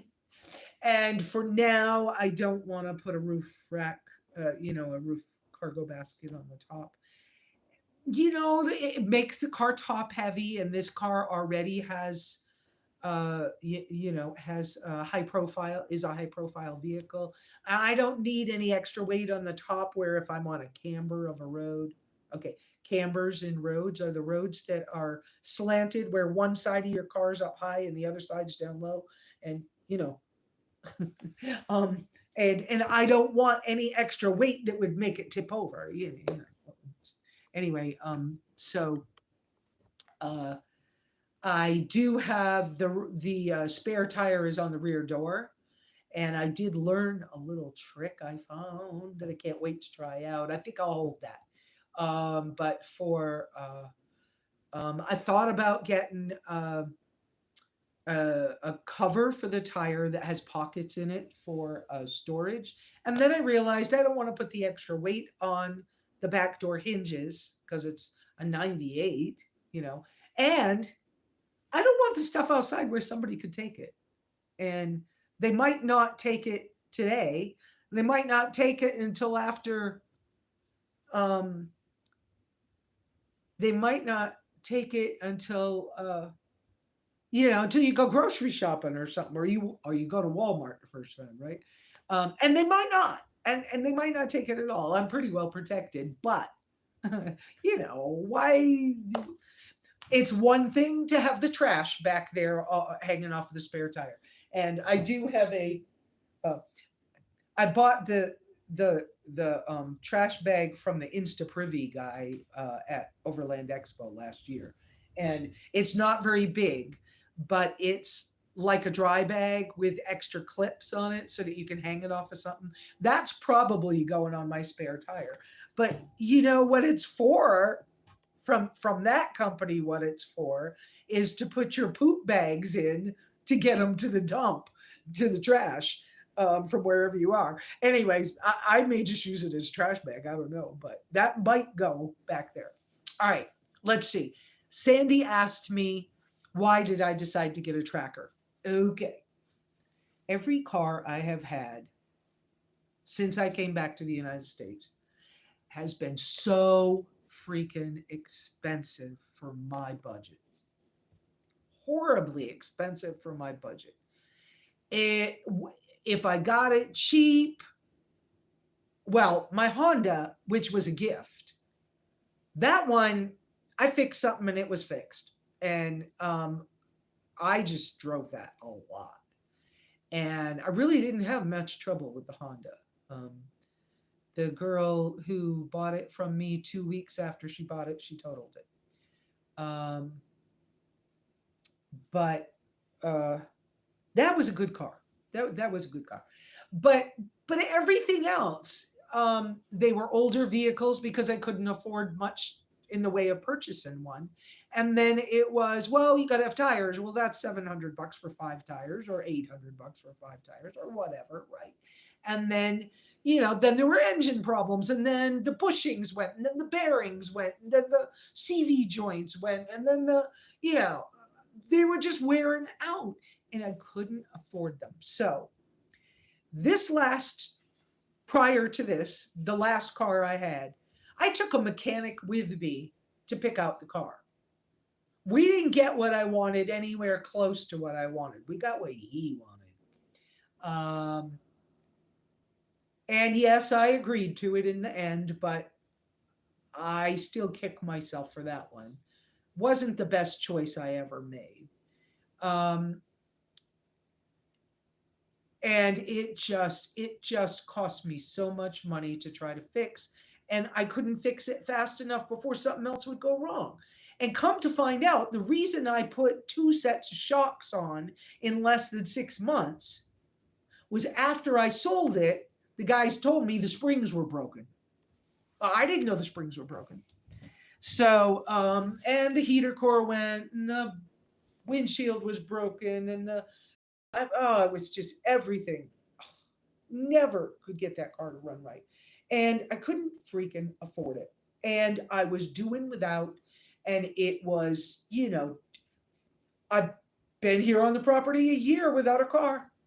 It's been that car.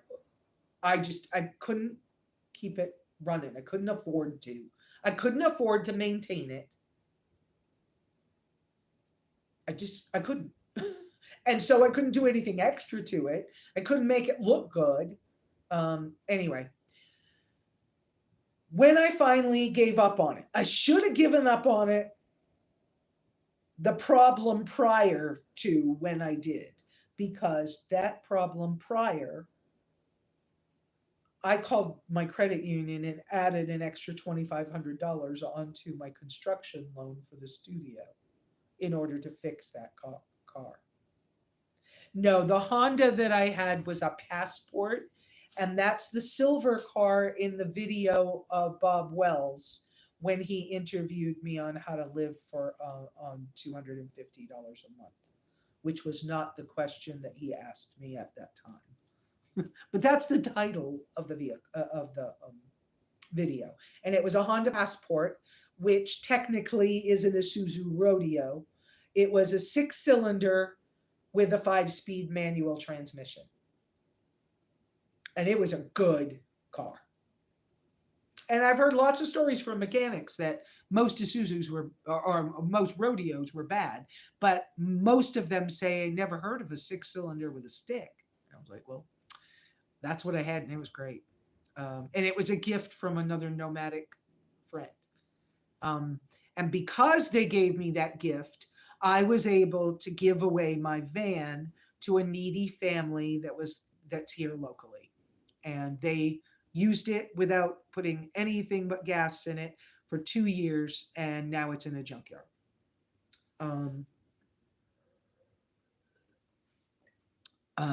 But the further information about why I chose the tracker was I decided to make a more wise decision on the new vehicle, knowing that I needed one and knowing that it's after COVID has happened to us all. So I started calling and texting and emailing with the people in my life that were the most mechanically inclined, that I had a little bit of trust in on the mechanical side of things. And people that I knew I could basically listen to what they were telling me. So I started talking to them, and I started making lists of, this person says, try to see if you can get this vehicle. And then this other person says, get this vehicle. And I started going, wait a minute. This guy said, see if you can find this kind of, a Toyota Tacoma pickup. This one says get an FJ. This one says get a, and I'm like, well, first off, an FJ is too expensive, even a used one. I don't have $18,000. Let's just can that because I can't afford it. Somebody else says, I forget. But so I came down to this little short list of, I think it was 6 vehicles that my 5 most trusted mechanically inclined friends had suggested. And they all suggested the same 6. And I said, so now let me start looking for what's possible. Well, the Toyota Tacomas had to come off the list quick because they're too expensive. Then the Mazda pickups for certain years had to come off the list because the only one I could find that wasn't trashed was $9,000. So that, and my budget, I knew I didn't have $5,000, but I knew as a general guideline that, for example, Dave Ramsey will say that your vehicle should only generally be about the amount of half of your income for a year. And in my case, that's right around $5,000, or it could be $5,500. So I said, it's got to be $5,000 or less, and it's got to be one of these 6. But already there's goes 2. Tacoma's gone, the Mazda pickup gone because I can't find one or it's trashed. And now I'm going to be sketchy because I can't remember what all the other ones are.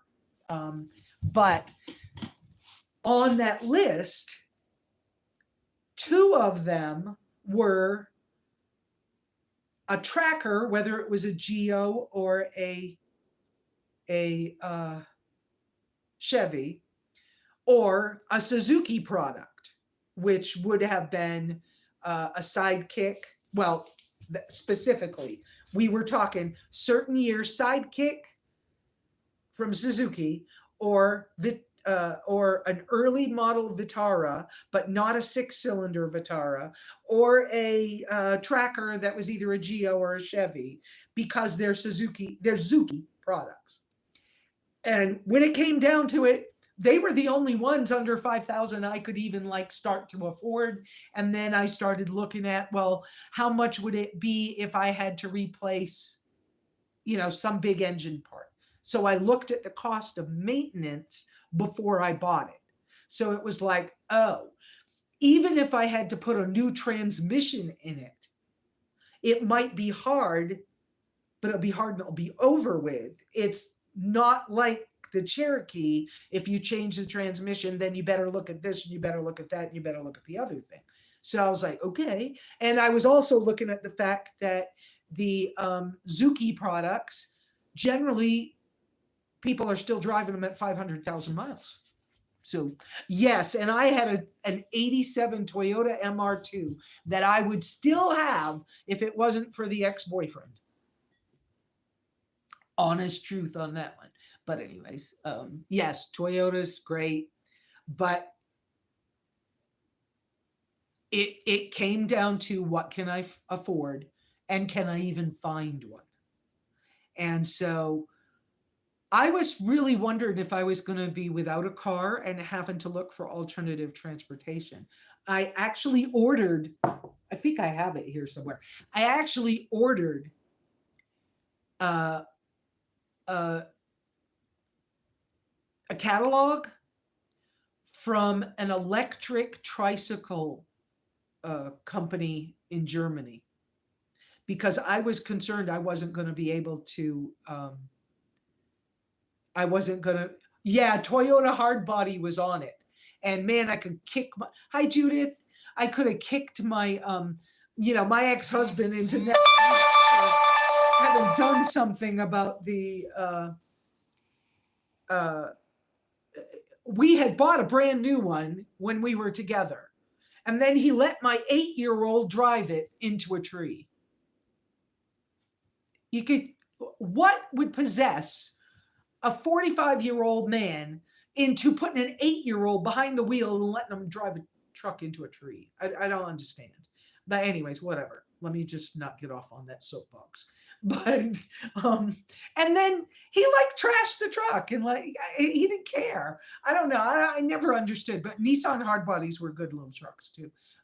Sometimes it is hard to find a good one that isn't pricey. I mean, because the only ones I could afford, they're trashed. And in my area especially, the only pickup trucks you can find, or 4-wheel drive pickups, a lot of times they're just trash. The 4Runner, and got a Sienna van. The van was also extremely awesome. But I love the 4Runner. See, I'm with you on that. Now, I can't afford a 4Runner these days. But to me, minivans aren't as practical. For me, the way I think, the way I carry on my everyday life, for my, everyday process, I need to be outdoors more. And if I'm in a minivan, I can just sit in the seat and vegetate. But I could do the same thing in a big van. And, there was a time when I had Vantucket, when I realized that I had not stepped outside the van in an entire month because I was depressed. And part of the depression was that I can't get out of my own living room. That even if I go to the grocery store, I'm in the living room and I can't get out of the living room and come home to it later. And that drove me crazy. So there's a big difference for me. I found there was a big mental difference in I can't access the back from where I drive. So the SUVs, you got to go outside to get back inside the back. And that was a plus for me because it forced me outside. And I love SUVs. It's kind of my favorite. And the minivan, not the same. And the minivan hurt my back. I mean, I did appreciate it while I had it. Don't get me wrong. Please don't get me wrong. Because I did appreciate the time that I had with that, the 4 months. But it wasn't the best vehicle for my health. And it was really hard on those, herniated discs and the bending and I'm better off just get out of the car and stand up and whether you got rain or not. I'm much better off with that situation.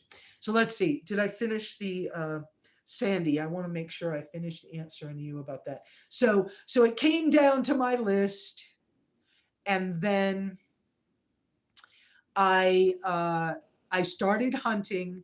Can I find one? Can I find one? And as I would find something interesting without bothering the neighbors, oh hey, Kevin, I just see you. I heard you got your goats. Yay! But so when I first was starting to look, I don't have Facebook right now, so I may have to go back on. I didn't want to, but I may have to. But for business reasons. But anyways, so I was looking at Craigslist to find ads for things for sale. And so when I was looking, if I found something interesting, I would send, but I was being careful because I didn't want to wear the friends out. So I would send a couple of friends, I found this. Do you want to see the ad? Yeah. And then I had a couple of times Aaron said, call on that one. And then Stan started, thank you. And then Stan started saying, Lesa, call on that one and start negotiating. And call on that other one in California and start negotiating on that one. And I was like, you sure? Yep. One day we're going to go after something. He says, so, and then he told me that he was looking at the same time, and he said that I read something and it distracted me. And if that makes me ADHD, tough. But let's see. So, he said he'd been hunting for me as well, but he could only find things in North Carolina. And I was like, well, North Carolina is a whole lot further away than California is. And so we started focusing on a couple I had found, and they were Zuki products. And I already knew that I couldn't have a Suzuki Samurai. And the only reason, because a few years ago, I almost bought Stan's Suzuki Samurai, but I was paralyzed the next year, and I was glad I didn't, because I can't drive the stick shift anymore. Now we know it's related to my MS, but it's my left side more affected than my right. And if I'm going to have trouble, it's funny. When I lift I'm doing it now. You can see that now. When I lift my knees straight up. Now, if I do it with my right leg, my foot and my ankle just does normal stuff. Just it's normal. It hangs the way it hangs. But if I lift my left one, my ankle and my foot curls under. It has been doing this for years. I think it was doing it in high school. I know it was doing it in my 20s. I thought there was something wrong with me, not with, I didn't know I had a disorder disease, right? I didn't know. And so it's that thing on my left side that if I'm not eating right and I'm not doing a couple other things the way that works best for Lesa, I can become paralyzed, which is what happened 4 or 5 years ago, whatever it was. And so because I run the risk, I have only been paralyzed twice, and I have never had my leg give out when I was driving. But if I shift, which I do well, but if I shift and I'm having a weak day, I don't want to risk my life or somebody else's. Okay? So I made the decision when the doctor said, get an automatic, the year I was paralyzed. I decided that I would stay with that idea. So I was hunting for under $5,000, had to be automatic, had to have 4-wheel drive, had to have appropriate ground clearance for off-roading in a general sense, enough to get on my property if the weather was bad, or to get off my property when the weather was bad, because I never intended to be here 24/7. Okay. Then, okay, so those were on my list. I was hunting for something that had a hunt as close to 100,000 miles as I could get because I wanted low mileage. Um, and then I was kind of concentrating on, because I'd already kind of found that I can't get the pickup trucks because they're all trashed in my price range. I was like, well, I'm going to start looking a little heavier at the Zuki things. And that's when I learned that not to bother with the 6-cylinder Vitaras, I think it was. And there's some explanation for that, but I don't know that I'm going to remember. Um, but uh, so I was sort of like, I don't know if I can do it in a 2-door, but a 2-door reminds me of a Jeep Wrangler. And like a lot of you know, I've always wanted a Jeep Wrangler and I can't afford one. So maybe I'll look at the 2 doors and we'll see whether I can handle it or not. But I better put the 4-door higher up on the list because I need to be able to live out of this so I can have my life back. So I started hunting and I found a couple. But one was 12 hours away in California. And this one that I bought was 9 hours away. And then there was a beautiful one, but it was more money than I wanted to spend in Colorado. And it was all original with a beautiful paint job. And a school teacher had it, and it didn't need anything, but it was maybe 10 hours away in Colorado. And I was looking during the winter, and it was, snowy and stuff. And I was like, yeah, I don't know about going that direction and asking. Stan had already offered to borrow a trailer from his son's tow company and to also take one of the vehicles that belonged to his son, and that we would take those to go get the vehicle as long as I paid the gas and all the food and whatever else for the trip. And I'm like, yeah, but I am not trying to take him up some mountain pass to go get a vehicle. That's not fair unless it's the only vehicle I can find.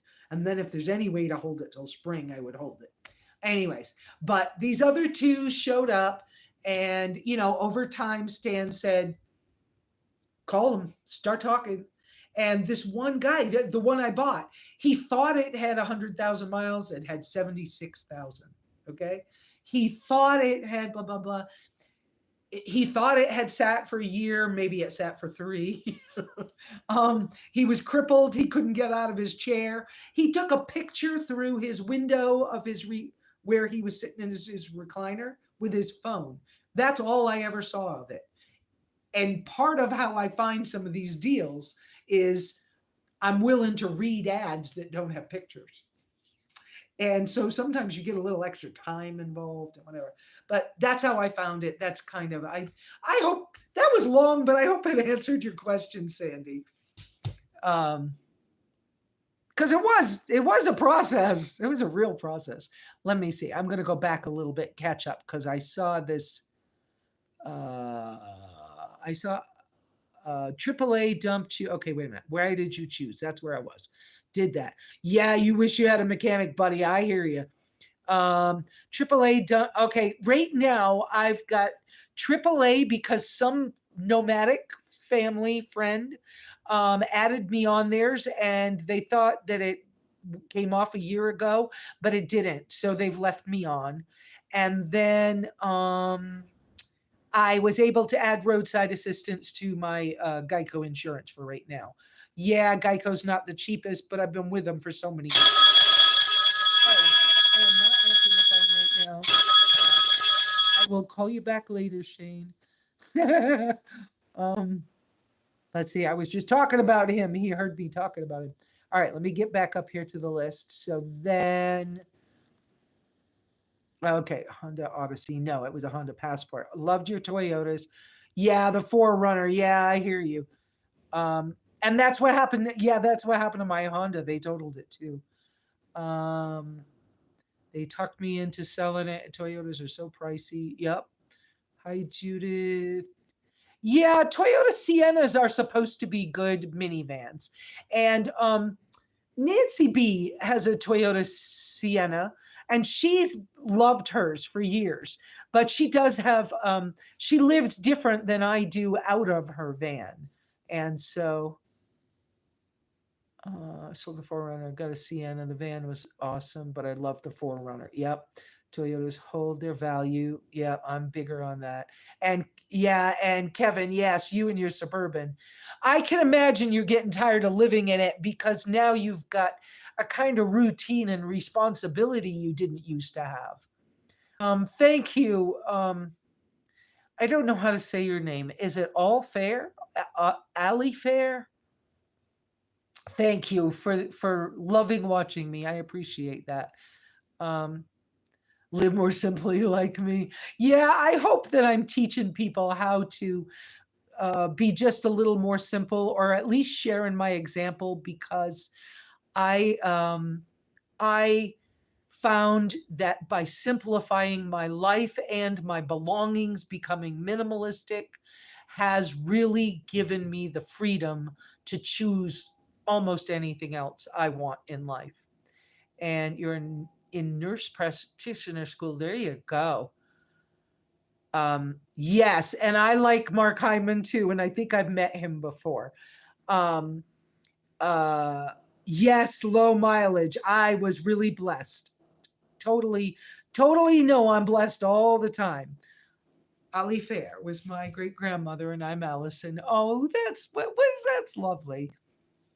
Um, yeah, I hope that people who pay attention to me in any sort of way um, just get that I'm not better than anybody else. I don't consider myself the teacher. I just want to share that when I found that I could question everything that I was told was true, okay, and that I could then decide what worked for me as opposed to what was true. Well, in most things, okay, in a general sense, okay. And then I learned to, I think I'm going to get a sticker made with this on it. Y'all might be able to get stickers from me. But when I learned I could kiss my way through life, what a difference. What a crazy difference. I don't have to own so much stuff. And sometimes stuff really bothers my, my mentality, because I just, why do I have to keep 80 million pieces of paper for the government? Could I throw them away yet? Yeah.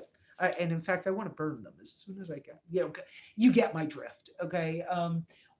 Why does somebody say I have to have this?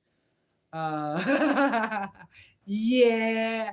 Um, so Elifair, I was in 2004, I was living in Times Square, New York. I had an apartment there. After This is after I was diagnosed with a disability, which was my PTSD disability. And and I found out that the best quality of life I could have if I was not going to work and on public services was in a series of one of these 5 buildings in New York City. And so I moved from Maine to New York, and I applied for the apartment and then found out that I had to be homeless, registered in the New York City homeless computer system for 2 years before I could get in the apartment. So for 2 years, I did a series of staying in the shelters, being shipped off to moldy church basements for the night, and riding the subway trains for 2 years so I could get the apartment. And then I had the apartment for 5 years in Times Square. And while I was there, I tripped over and became a raw vegan. I didn't know there was such a thing until I found this little support group. And then I started teaching, and I was starting to write books about how simplifying my diet had caused me to trip over losing 175 pounds. And so I had written a book, and I was facilitating these raw food health and happiness society in New York City. And then through that is how I went to Costa Rica the first time, through a friend from the raw food community. I almost said from the raw food world, but it wasn't Angela. It was a different friend who wrote other books. And so, anyways, it was Karen. I want to say Ramsey. Am I saying the right name? Um, uh, she wrote books for children, for raw food for children and stuff of that nature. And then, of course, I was friends with the Botenkos too. And so, anyways, and then I started going to Costa Rica, and the Costa Rica thing turned into, crap, I can live here? Oh, well, maybe I won't go home. And so then 7 years later, I gave up the apartment in the process. And 7 years later, I was still, I was there, and then I made the decision to come back home after a while. Well, come back home. There was no home to come to. I had no family connections here, and I had canned all the friend connections. And so when I did come back, that's why I chose to hike on the Appalachian Trail, because the Appalachian Trail was, a familiar thing in the part of Maine I was from. It was kind of, in the backyard. Well, not in the backyard, but you get my drift. It was close nearby. And so I was enough familiar with it that it was like, well, I've been living out of a backpack for 7 years, house sitting for other people and doing things of that nature. And since I have no family connections, I may as well just go walk in the woods for a while. I know how to sleep in a hammock. I got all my hiking gear anyways. I'm just going to do that. So I just got on the Appalachian Trail and hiked for 3.5 months. If I hadn't got sick, I probably would have finished, but it was an attempted through hike. Okay, that was that. But yeah. Yep, I've had a life. Yeah, I think functional medicine is wonderful. Um, and I think once somebody figures out that there's as many different ways to do any one thing as there are humans, it just changes your whole perspective on everything. Because question, when somebody says you can't do that because you hold the pen wrong, says who? You ever seen a left-handed person hold a pen like this or write just fine? I have. So if you've got a different way of doing it, do it your way. If it works for you, do it. What? Who says there's only one way to wash clothes? Who says that the cup is okay? Some, especially guys, mechanically inclined guys who like to drink coffee. Who says the coffee cup doesn't need a black ring around the inside? Who says what level of clean in your cup is good for you? Who says? Just question it. Question it. And then go, who says I have to have 8 pairs of shoes? The rest of the world doesn't have 8 pairs of shoes. You go to a third world country, live in an indigenous village, or even visit one, you're going to find out that the average person owns a pair of flip-flops, and they share a pair of rubber boots when it rains with a whole bunch of other people. But they own a pair of flip-flops, and if they're lucky, they might have a pair of Crocs. That's the average third world country shoe collection. Why do we need so many? Back off of what we've been told. Okay, yeah, there are times when I want pretty boots because I want pretty boots, okay? And I don't have any right now, to be honest with you. But I've been looking at boots again because I might get myself a pair of boots. Okay. I've had fake Uggs for the winter because fake Uggs look bad after a short period of time. So if you pay $20 for them, you get a year, or maybe you could get two out of them. But then you're going to want a new pair of boots. Whatever. Uh, it's just like a comment I made in that old video with Bob Wells about coffee mugs or soup plates or whatever it was, something I had. you know, if I'm in a thrift store and it's pretty and it's breakable and I love it and it's 50 cents, so I use it until it breaks. And when it breaks, I throw it away and I find something else pretty. And who cares whether it's breakable or not breakable? Who cares if it's, I don't know, but if it only costs 50 cents, it doesn't hurt if it something happens to it. I don't know. Who says you have to have a set of dishes for 12 people? Have you ever used a set of dishes for 12 people? Okay, yes, I have, but have I needed to? No. And so now I do have more plates at the property than I need, only because uh, I wanted to buy two soup plates, two enamel soup plates, and I couldn't find the ones I wanted. They only came in a 6-pack, but they were $4.99, so I have six. Whoopee. And somebody always shows up here and doesn't understand my old school kind of hippie style thing of you need to be self-responsible. So even when you come to my place, don't expect me to have a fork for you. Don't expect me to have a cup, and please do not expect me to have paper plates and paper cups and plastic this, because I'm not going to have them. And so you either eat out of whatever you can find here, which is okay with me. If you want to wash it and you want to help with it, that's fine, or bring your own. And if you're here camping, you should have brought your own anyways. So, that's not my problem. And so somebody came one time to some event dinner thing I had in the nomadic community, and they insisted I was wrong. And so they showed up. Where's the paper plates? I don't have any paper plates. You have to have paper plates. No, I don't have any paper plates. I told you that you needed to bring your own stuff. And they were like, nobody does that. That's stupid. Where's the paper plates? There are no paper plates. And so this person kept going and going and going. And I said, where's your hand? Hold your hand out. Here's your food. And they're like, oh, God, I can't. What are you doing? You put food in my hand. Well, you didn't bring a plate and you're complaining. So here's your food. You'll live.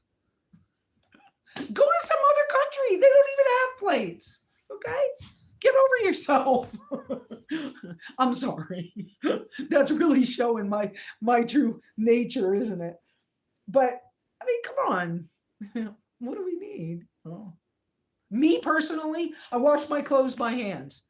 Maybe a couple of times a year I'll go to a laundromat, but that's maybe. When I need to wash the big blanket, I will so go to the laundromat, but not very often. I was telling somebody last night I did this winter. I went a couple of times because one of our local laundromats has $5 showers, and so I did that over the winter a couple of times because my shower here is a 3 seasons shower, and I do just fine taking a bird bath. I have a nice stainless steel pan and a washcloth, and I put a towel on the floor in case I make drips on it, right? And I wash my hair outside on a sunny day, pour water over my head or whatever.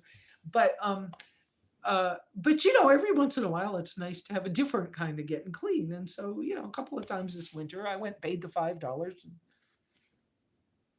Okay, I have talked a lot. And now that we've gone this far, I'm starting to feel like I'm tired and I want to get up out of this chair. So, any more questions for this morning? Because otherwise, I think I'm going to say bye-bye. And y'all, this is long, but y'all have a wonderful day. And that this records and then it posts itself. And so it'll be available in a little while. I don't know if it takes an hour or what, but in a little while it'll be available to watch again. So I hope it's funny. I came on thinking I'll probably only talk for, sure, Kevin, that's fine. I thought I was only gonna talk for maybe 20 minutes or a half an hour today, and here I am. Y'all have a wonderful day and a wonderful week. And I'll plan to see y'all next week, 9:30 a.m. on Sunday morning on Simply Live. And I don't know what the subject will be. If you have ideas, send me something. Why can't I send you super chats or stickers? I don't know how to do that.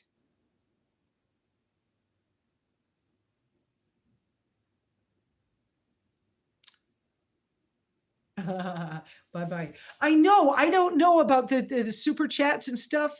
I thought I was supposed to be able to, but I don't even know how to set it up. It's not like available anymore or something. I don't know. I gotta figure it out. But y'all have I do have PayPal. It is PayPal. Well, you can use my email, which is SimplyLesa, Lesa, at gmail.com. Or you can use, well, don't use the Simply Me, the PayPal Me, because somehow they think I'm making money and they were reporting it to the IRS, and I'm not. And if you're just gifting it to me, use my email address. Use SimplyLesa at gmail.com for PayPal. Other than that, I don't know. And I don't know how I get to make that super chat. Maybe I'll look at that this week. Okay, because I don't know how that works. Yep. Because I see it on other people's.